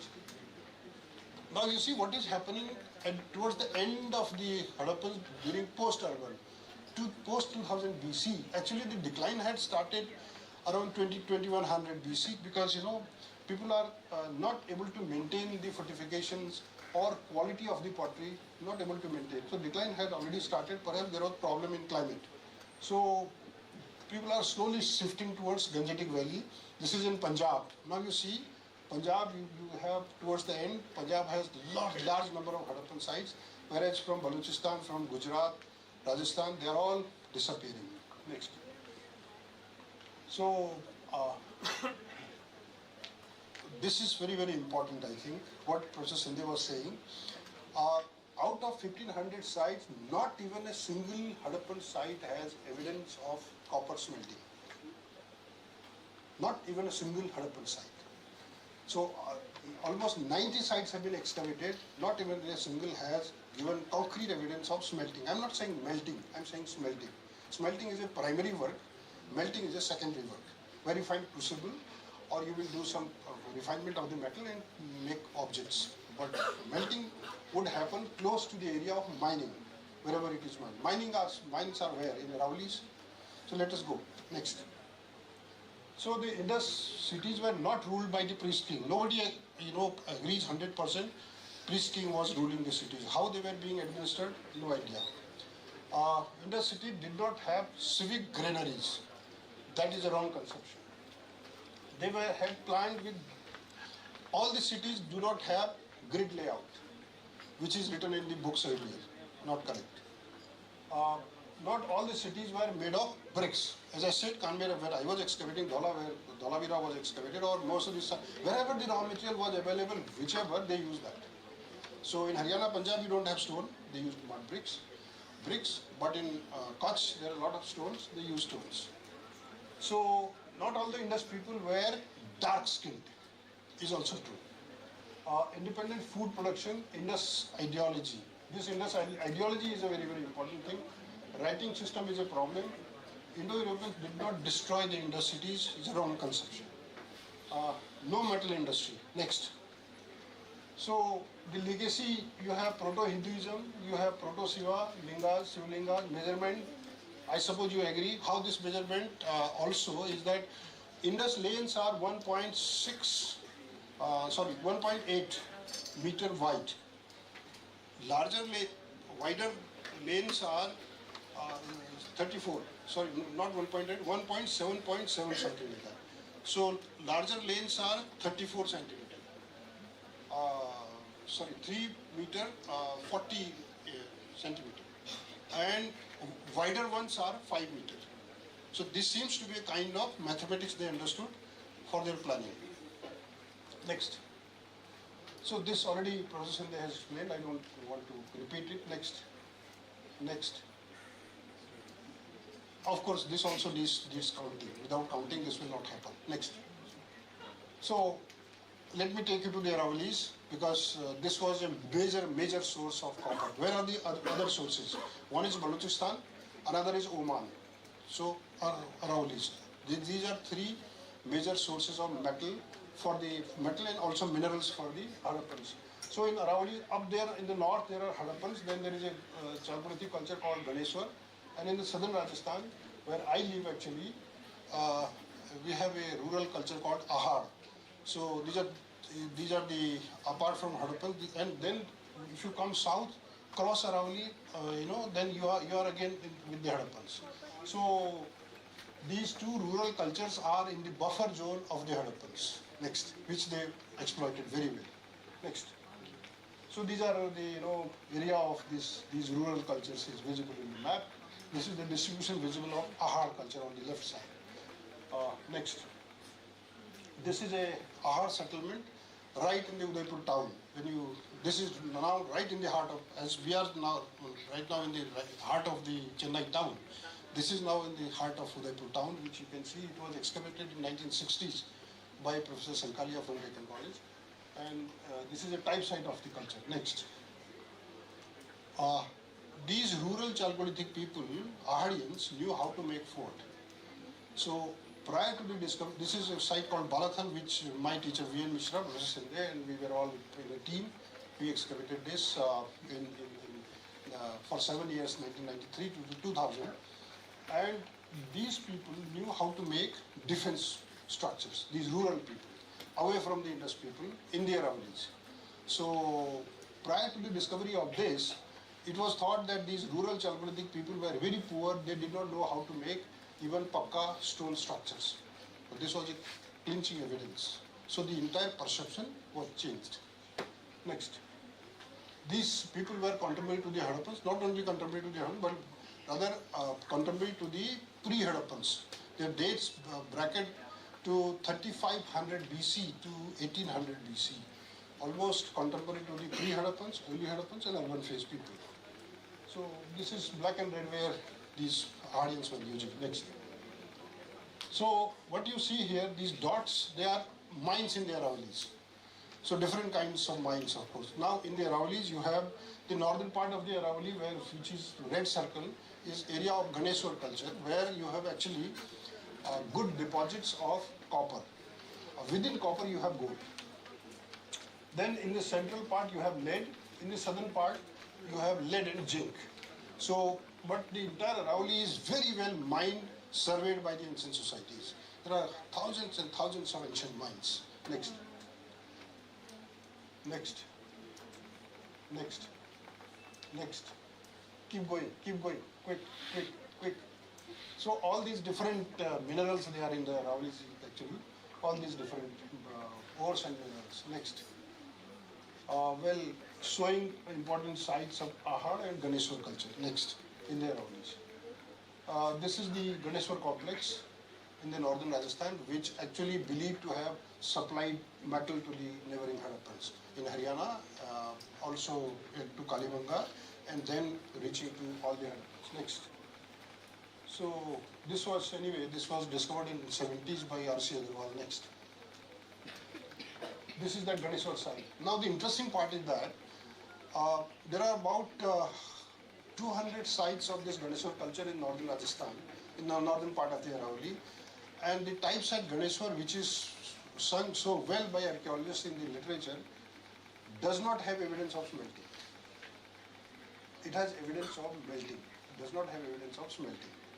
But unfortunately in the books it is written it is a major smelting site, which is wrong. The site only has hardly 10 kg of slag, which is just result of melting. Cannot be a result of smelting. It has evidence of crucibles also. So this is kind of resource management these Ganeshwar people, type site people are doing. There are 73 sites within that zone. People are actually mining, smelting, and then supplying metal to them, and then they possibly supplying metal to the Hadappans. Next. This is the site of Ganeshwar, which was excavated recently by BHU, earlier by State Archaeology. Next. This is Ganeshwar pottery. Earlier I showed you Ahad pottery. This is Ganeshwar pottery. These are the rural Chalcolithic people in the Aravallis. Next. All Ganeshwar pottery, beautifully decorated by incise designs. Next. Ganeshwar pottery. You can see beautiful designs on the pottery. Yes. Next. They also knew kind of reserve slip they were doing. Next. This is bichrome effect pottery, beautifully painted. Next. Also we're doing symbols on the pottery by scratching, making graffiti actually. You can see symbols on the pottery. Next. These are Ganeshwar copper objects. So almost 5,000 copper objects have been reported so far from that region, from number of sites of course. And it is believed that they were responsible for supplying the metal, but now it is due to analysis also, it has been proved that the copper which was reaching to Hadappa and number of other sites, it is published now that the Aravalli, this Khetri zone was a prime source of copper for the Hadappans. Next. More copper objects from, similar copper object you already saw from Hadappa and Mohenjo-daro also. Next. Similar arrowheads. Next. All Ganeshwar type material. Next. And similar ones. Next. This hoard was recently discovered from a place called Sikar, far north of Jaipur actually. Quite similar rings have been found from Harappan sites also. Next. From Kalmir, Uday was showing one of the ring like that. These are all gold objects, Harappan type gold objects from the Ganeshwar complex. So it is interesting that maybe these Harappans are giving gold, give us copper. Was it happening something like that? In West Asia, what was happening 3rd millennium BC, 2450 BC, if you buy one piece of iron, you had to pay 8 pieces of gold. So iron was that costly that time. So are these Harappans sending gold to buy copper from the Ganeshwar people? Is a question. Next. So this is an open mine very close to Ganeshwar area called Udaipurvati. There are large number of open mines across the Aravalli, so also underground mines. Next. This is open mine, looks like well actually. There are 52 wells together. Next. Cut down straight. So these are underground mines in the southern part of the Aravalli. They are basically zinc mines. So the mining tradition continued down to the pre-modern times. So you can see launders and ladders right inside the mine. These are grinding pits actually. Up there these are subsurface mines, almost 150 meters below the surface. Next. So how the mining must be going on? This fellow up here standing is mining, and some people are bringing wood, some people are taking water outside. So inside the mine there must be problem of water all the time. So dewatering must have been a very, very important issue. So people must be quite busy all the time taking out water. Also people are bringing wood to lit fire because due to firing mining may have been happening. Next. This is a furnace which we discovered very close to Ganeshwar almost 20 years ago, and this side is different furnace, that side is different furnace. It's copper smelting furnace. I'm saying copper because copper prill was on the inner core of the furnace. Next. Well, this is a fragment of a actually pipe which we have been used to the furnace for blowing air. And this is a circle. There is a place called Thana. Actually, this is also copper smelting furnace. And up there are fragments of tools. Next. This is actually copper smelting, sketch of copper smelting, which 1864 Brook did. Captain Brook did lots of good work in Rajasthan. If he had not documented this, he would not have known how smelting was being done. So he has given a good ethnographic record of the copper smelting that was happening in 1864 at Ganeshwar, at Khetri actually. So it is his sketch. Next. Now you can see this is a place called Singhana in very close to Khetri, northern Rajasthan. It's a huge mountain of slag only, copper slag. So you can see, this tradition was going on for last 5,000 years in that area. And now there are a large number of C14 dates also. People have published. So you can see the copper slag, and it is called Singhana. I don't know, it is a Sanskrit word, I think. My Sanskrit is very poor, but Singhana is, it's like your rose dirt. So it's called Singhana. So perhaps the name of the location is also derived out of that. Next. So who are the authors was a big question from the background. I do not know who are the authors. It's a question. Ganeshwar people did not smelt, rather they obtained metal from other nearby sites and supplied it to the Harappans. Problem is who was taking it away. Harappans were not coming. Ganeshwar people, those who were smelting, mining, they may not be going. Somebody else may be transporting the metal. Who are the transporter is a question again. It is a matter of research. Because the distance from Ganeshwar to nearest Harappan site would be 250 kilometers. So 250 kilometers, there was no camel, no horse. Bull won't go 250 kilometers perhaps. How the metal was going is a question. Anyway, this Aravalli is known as Meluha in the Mesopotamian text. So from Meluha it was reaching to Dilmun to Magan actually. Next, I'll show you that I think some coming back. So my possible answer to the transport is this. Perhaps this way the metal was being transported. For this I need lots of evidence, otherwise people won't believe it. Because in my childhood, because I come from Central Himalaya, so I have seen this in my childhood, it's still there.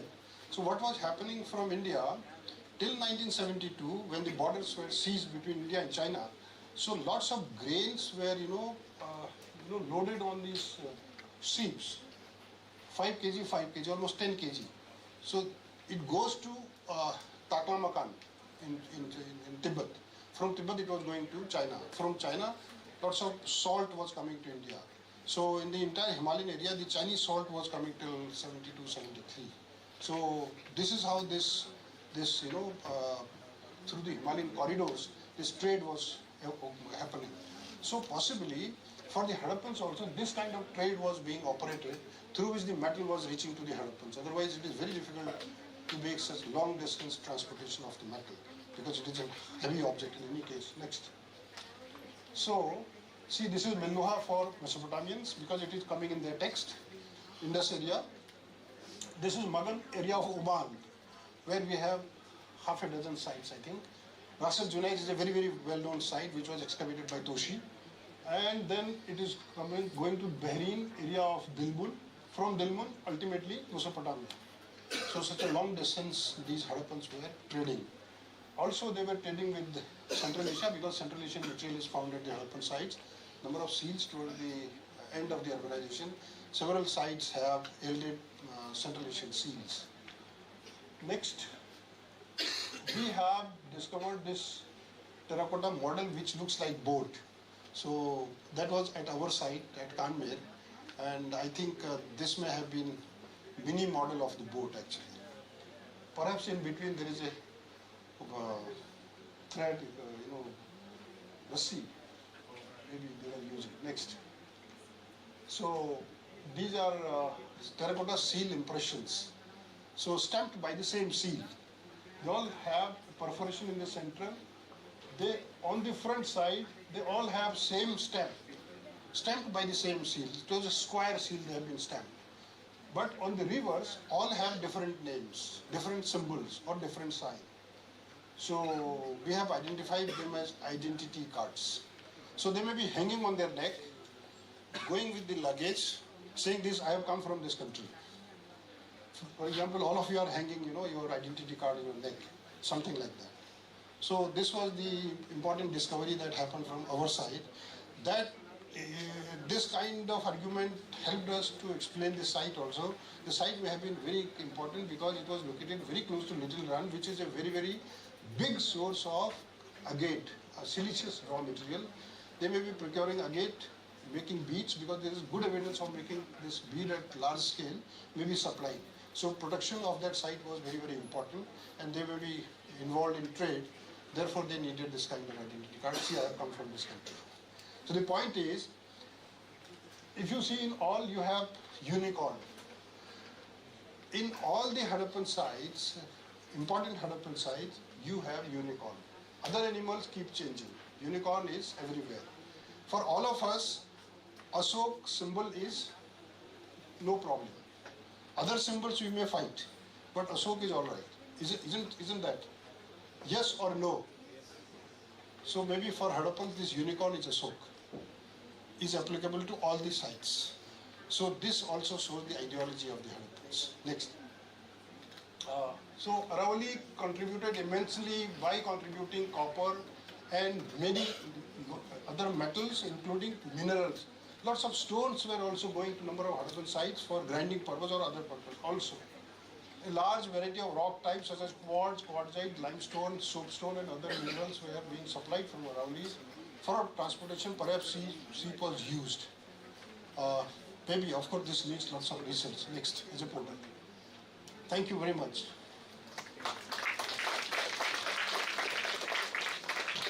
Yes. Yeah, if there are questions.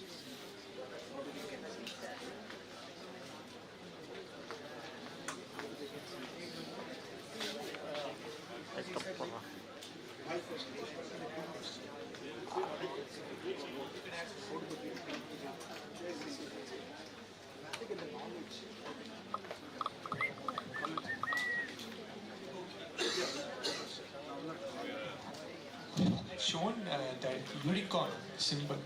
You had said that unicorn was a constant around everything else. So, are you suggesting that unicorn as an animal was present at that point of time, or was it some imaginary? See, interesting part is that out of whatever seals, Harappan seals are known to us so far, 90% seals are of unicorn. This is one important thing. Seal, unicorn is found almost at all the major Harappan sites. But for example, if you go to Haryana, you have buffalo on seals. If you come to Gujarat, you have wild ass on the seals. But unicorn is everywhere. Other animals change, but unicorn is everywhere. This is one thing. And looking at other material, for example, I said, planning of the towns. Of course, you don't find similarity in the identical, you don't find planning, but the ideology is same. Ideology is same in the sense, you have elite area, you have area for common people, but in almost all the Harappan sites, both settlements or all the people are enclosed, given defense. And in almost all the Harappan sites, your water outlet is from main gate.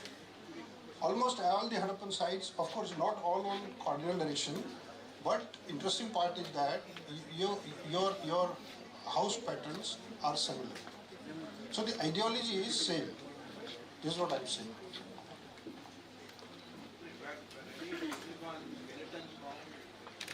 No, it is. All of us believe that it is a mythical animal.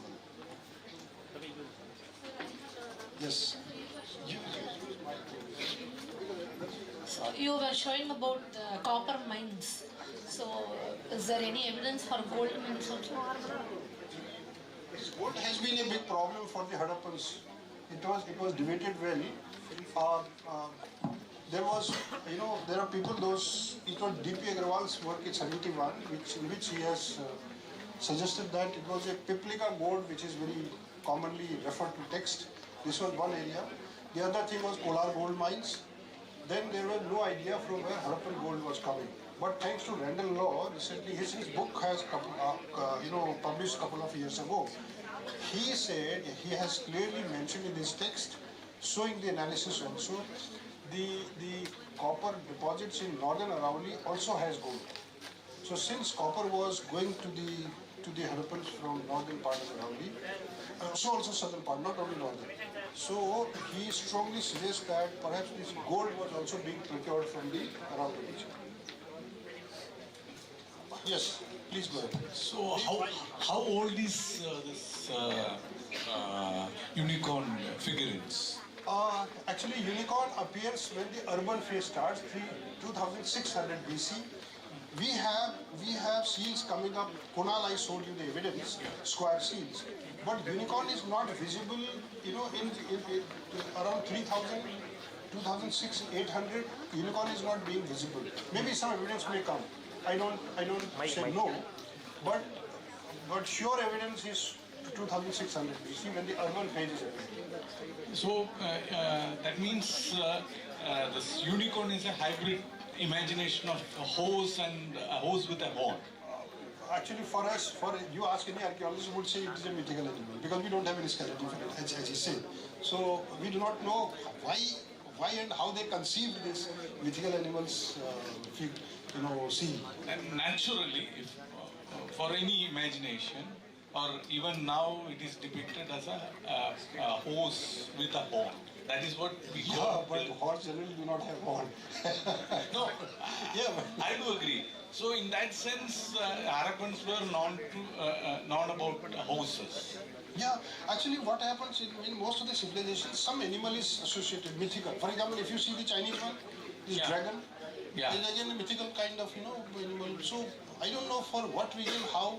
It is a matter of, also philosophy so to discuss. And one more thing I would like to ask you, but it was not in your presentation, it was there in Professor Shinde's presentation, that there was a pot similar to that of porcelain.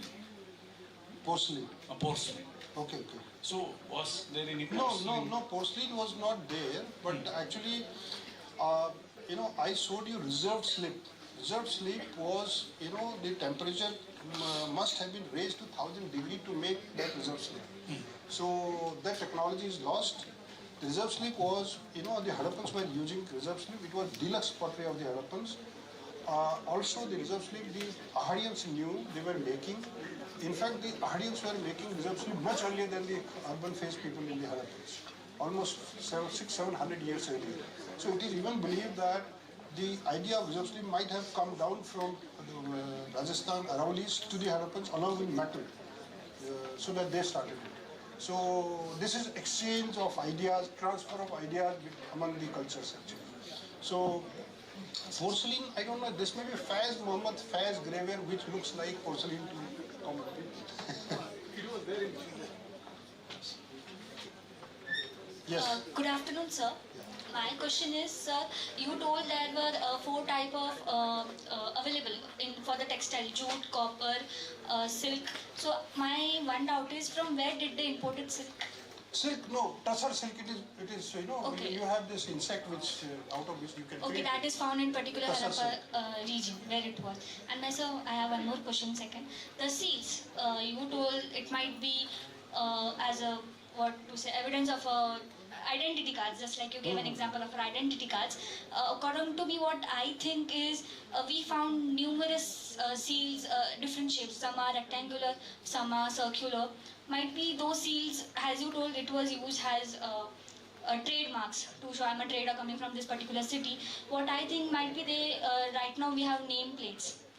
We have nameplates. Might be there one house will be representing one different seal to indicate the family or something like that. Yeah, could be, but for nameplate, you need little larger one so that it is visible clearly to once you. No, place it. every family might be having a head of the person. They might be carrying that particular seal. Yes. This is also. You are very right. This is also an idea that these seals may be belonging to different business families. Identity of the different business families.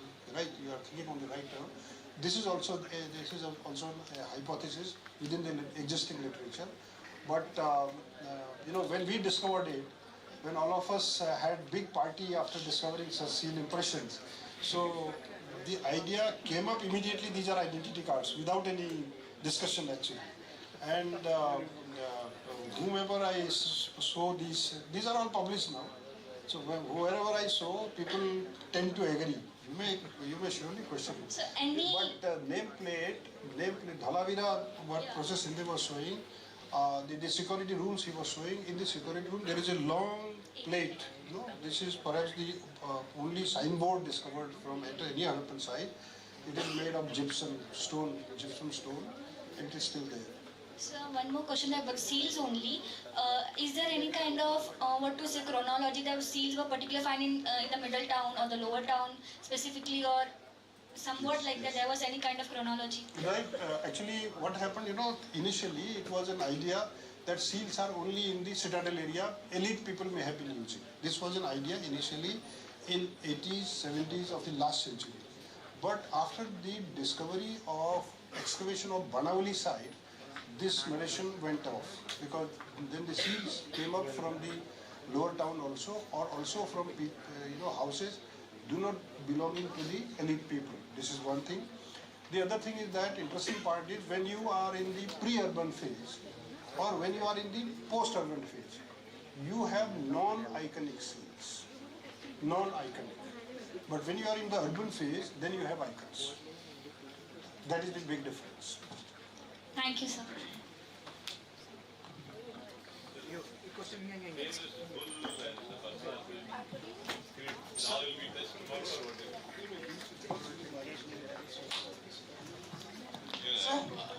Harappan Indus Valley script, the famous bull, all these things never came up for discussion today. Is it interested for tomorrow or do it? But as I said, out of 90% seeds belong to unicorn, mostly unicorn. Here of course bull. Then other animals. Bull must be very, very important for control. also, I was told there were some skeletons of horses were also found. Actually, what happened, there are sites. Actually, within the horse, there are 3-4 different similar kinds of animal. They are found in areas of Kutch. The wild, wild ass, which is an endangered species, still surviving in Kutch. It was the skeletons were also found at the site I was excavating, also from Surkotara. J.P. Joshi had reported and also tried to claim that this is horse. Also, there were people, those who were claiming, but to the best of our understanding, concrete evidence of horse is 1800 BC from Perak. So, by the time Harappans had already withered away from the scene. So, therefore, we don't have clear picture of horse. The problem is our archaeologists have to pick up horse and all other similar looking animals and study properly whether it is horse or not. Because Pakka horse, sure horse is 1800 BC at Perak. Irrefutable evidence. Prior to that, if horse was there, we have no idea. I mean, I'm not the right person to answer this. Professor Joglekar and his student, Dr. Pankaj Goyal, they are the right people in Deccan College, Pune. They've been spent lifetime working on this area. They are the right people to ask this question. I am at the edge of it. Okay. Yes.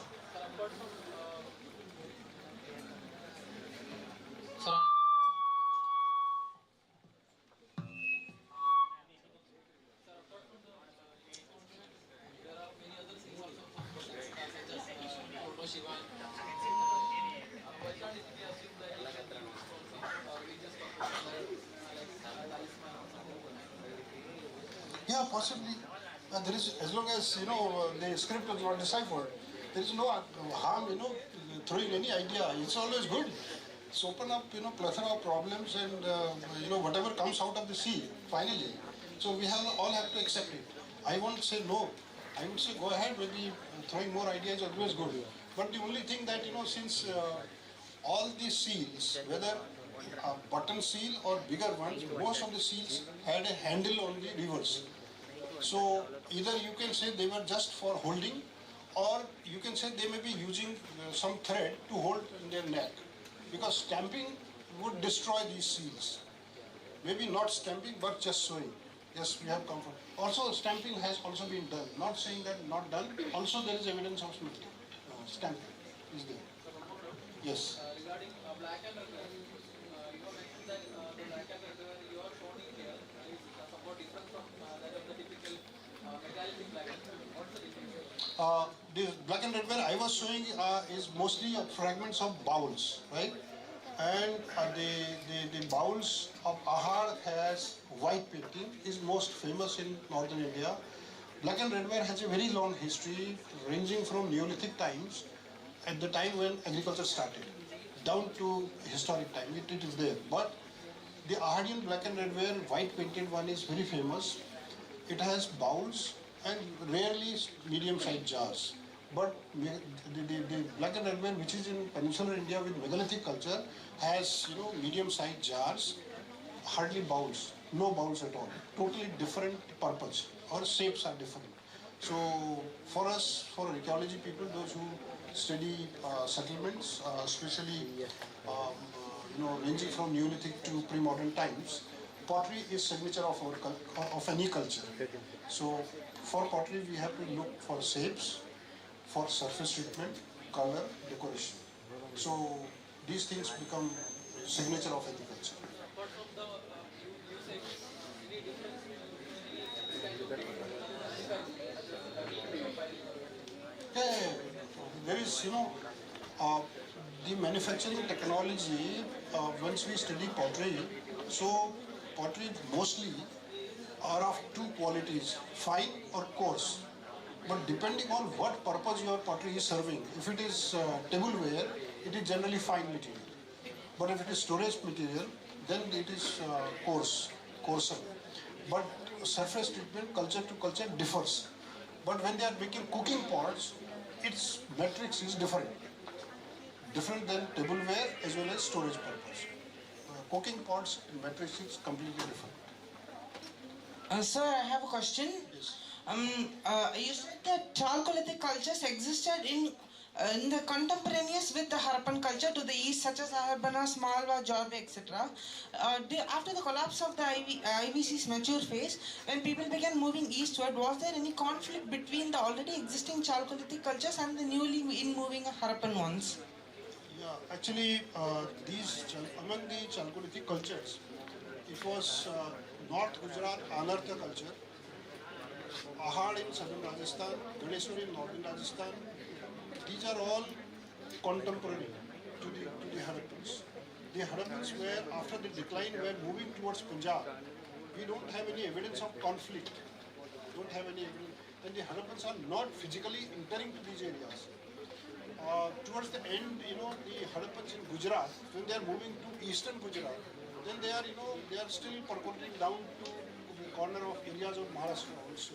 So there are sites. There is a site called Daimabad in Maharashtra, where you have the Harappans, late Harappans appearing in that area, in the west, western part of Tapi region.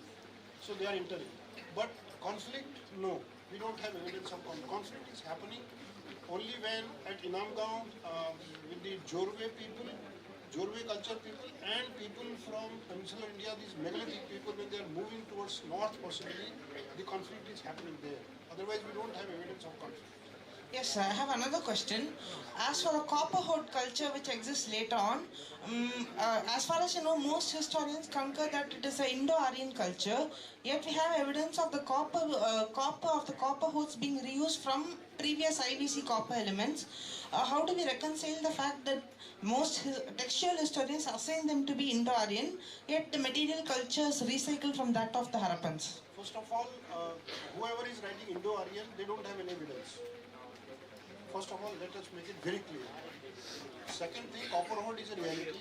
We have thousands and thousands of hoards, not only from India, but from many parts of the world, right up to Europe. Okay. So, luckily in India, in some places, now, this ochre-colored pottery has also been found with the hoards. So that has been dated to 2nd millennium BC. Somewhere around 2200 BC to 1800 BC, that time phase. This belongs to the post-urban kind of situation, or when the urbanization was on the decline already, so the contemporary to that phase. Now, as far as the recycling is concerned, as I already said, the Harappans made the metal objects mostly utilitarian type, not for decoration purpose. Whatever objects you saw, nothing was for some decoration. It was mostly for utilitarian purpose. They must have, it is believed that they might have actually recycled most of them. Mirror perhaps they did not. But as far as the copper hoard people are concerned, we do not know, from where they were obtaining metal. Actually, there is somebody called Paul Yule. If you remember, Paul Yule, P-A-U-L-Y-U-L. Paul Yule has done wonderful study on copper hoards. So he has published a book. So you can try to download it. Okay.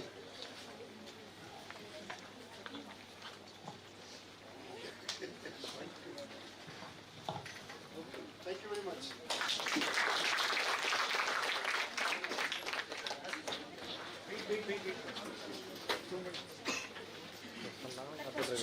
It was truly an insightful session. Thank you, Dr. Karakwal, for such an enriching session on Kalibangan in Gujarat. Your expertise has truly exchanged our understanding on this topic. Important insights. We express our gratitude to Dr. Karakwal for his incredible contribution to the field of archaeology. Now I invite B. Jagannathan, who is the author of book of Gazululu Lakshmi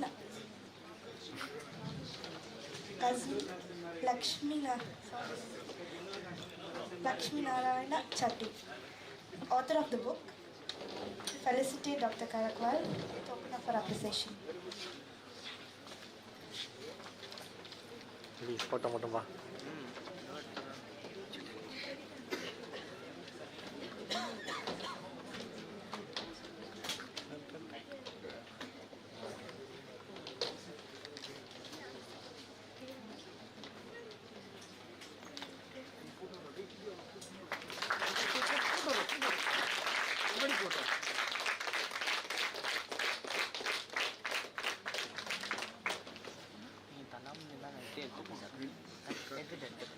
எப்படி எனக்கு மூடி வச்சு எடுக்கிறேன் தெரியல view finder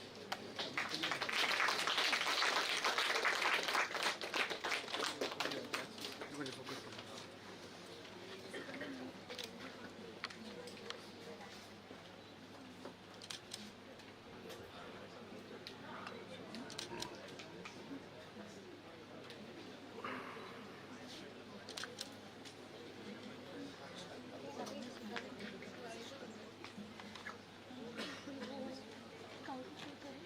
Thank you everyone for your engaging participation and big thank you to Dr. Karakwal for your time and invaluable insights today. We sincerely appreciate your dedication to share your knowledge with us. Dr. Karakwal will join us tomorrow on the panel discussion. We look forward for the further enriching discussion with him. We conclude the session today. Thank you all for being a part of this enlightening experience. We hope see you tomorrow for more exciting discussion. Refreshments will be providing outside. You can use the back door. Tomorrow morning, 9 a.m. everyone should be assembled mini auditorium. 9:15 the program will be started.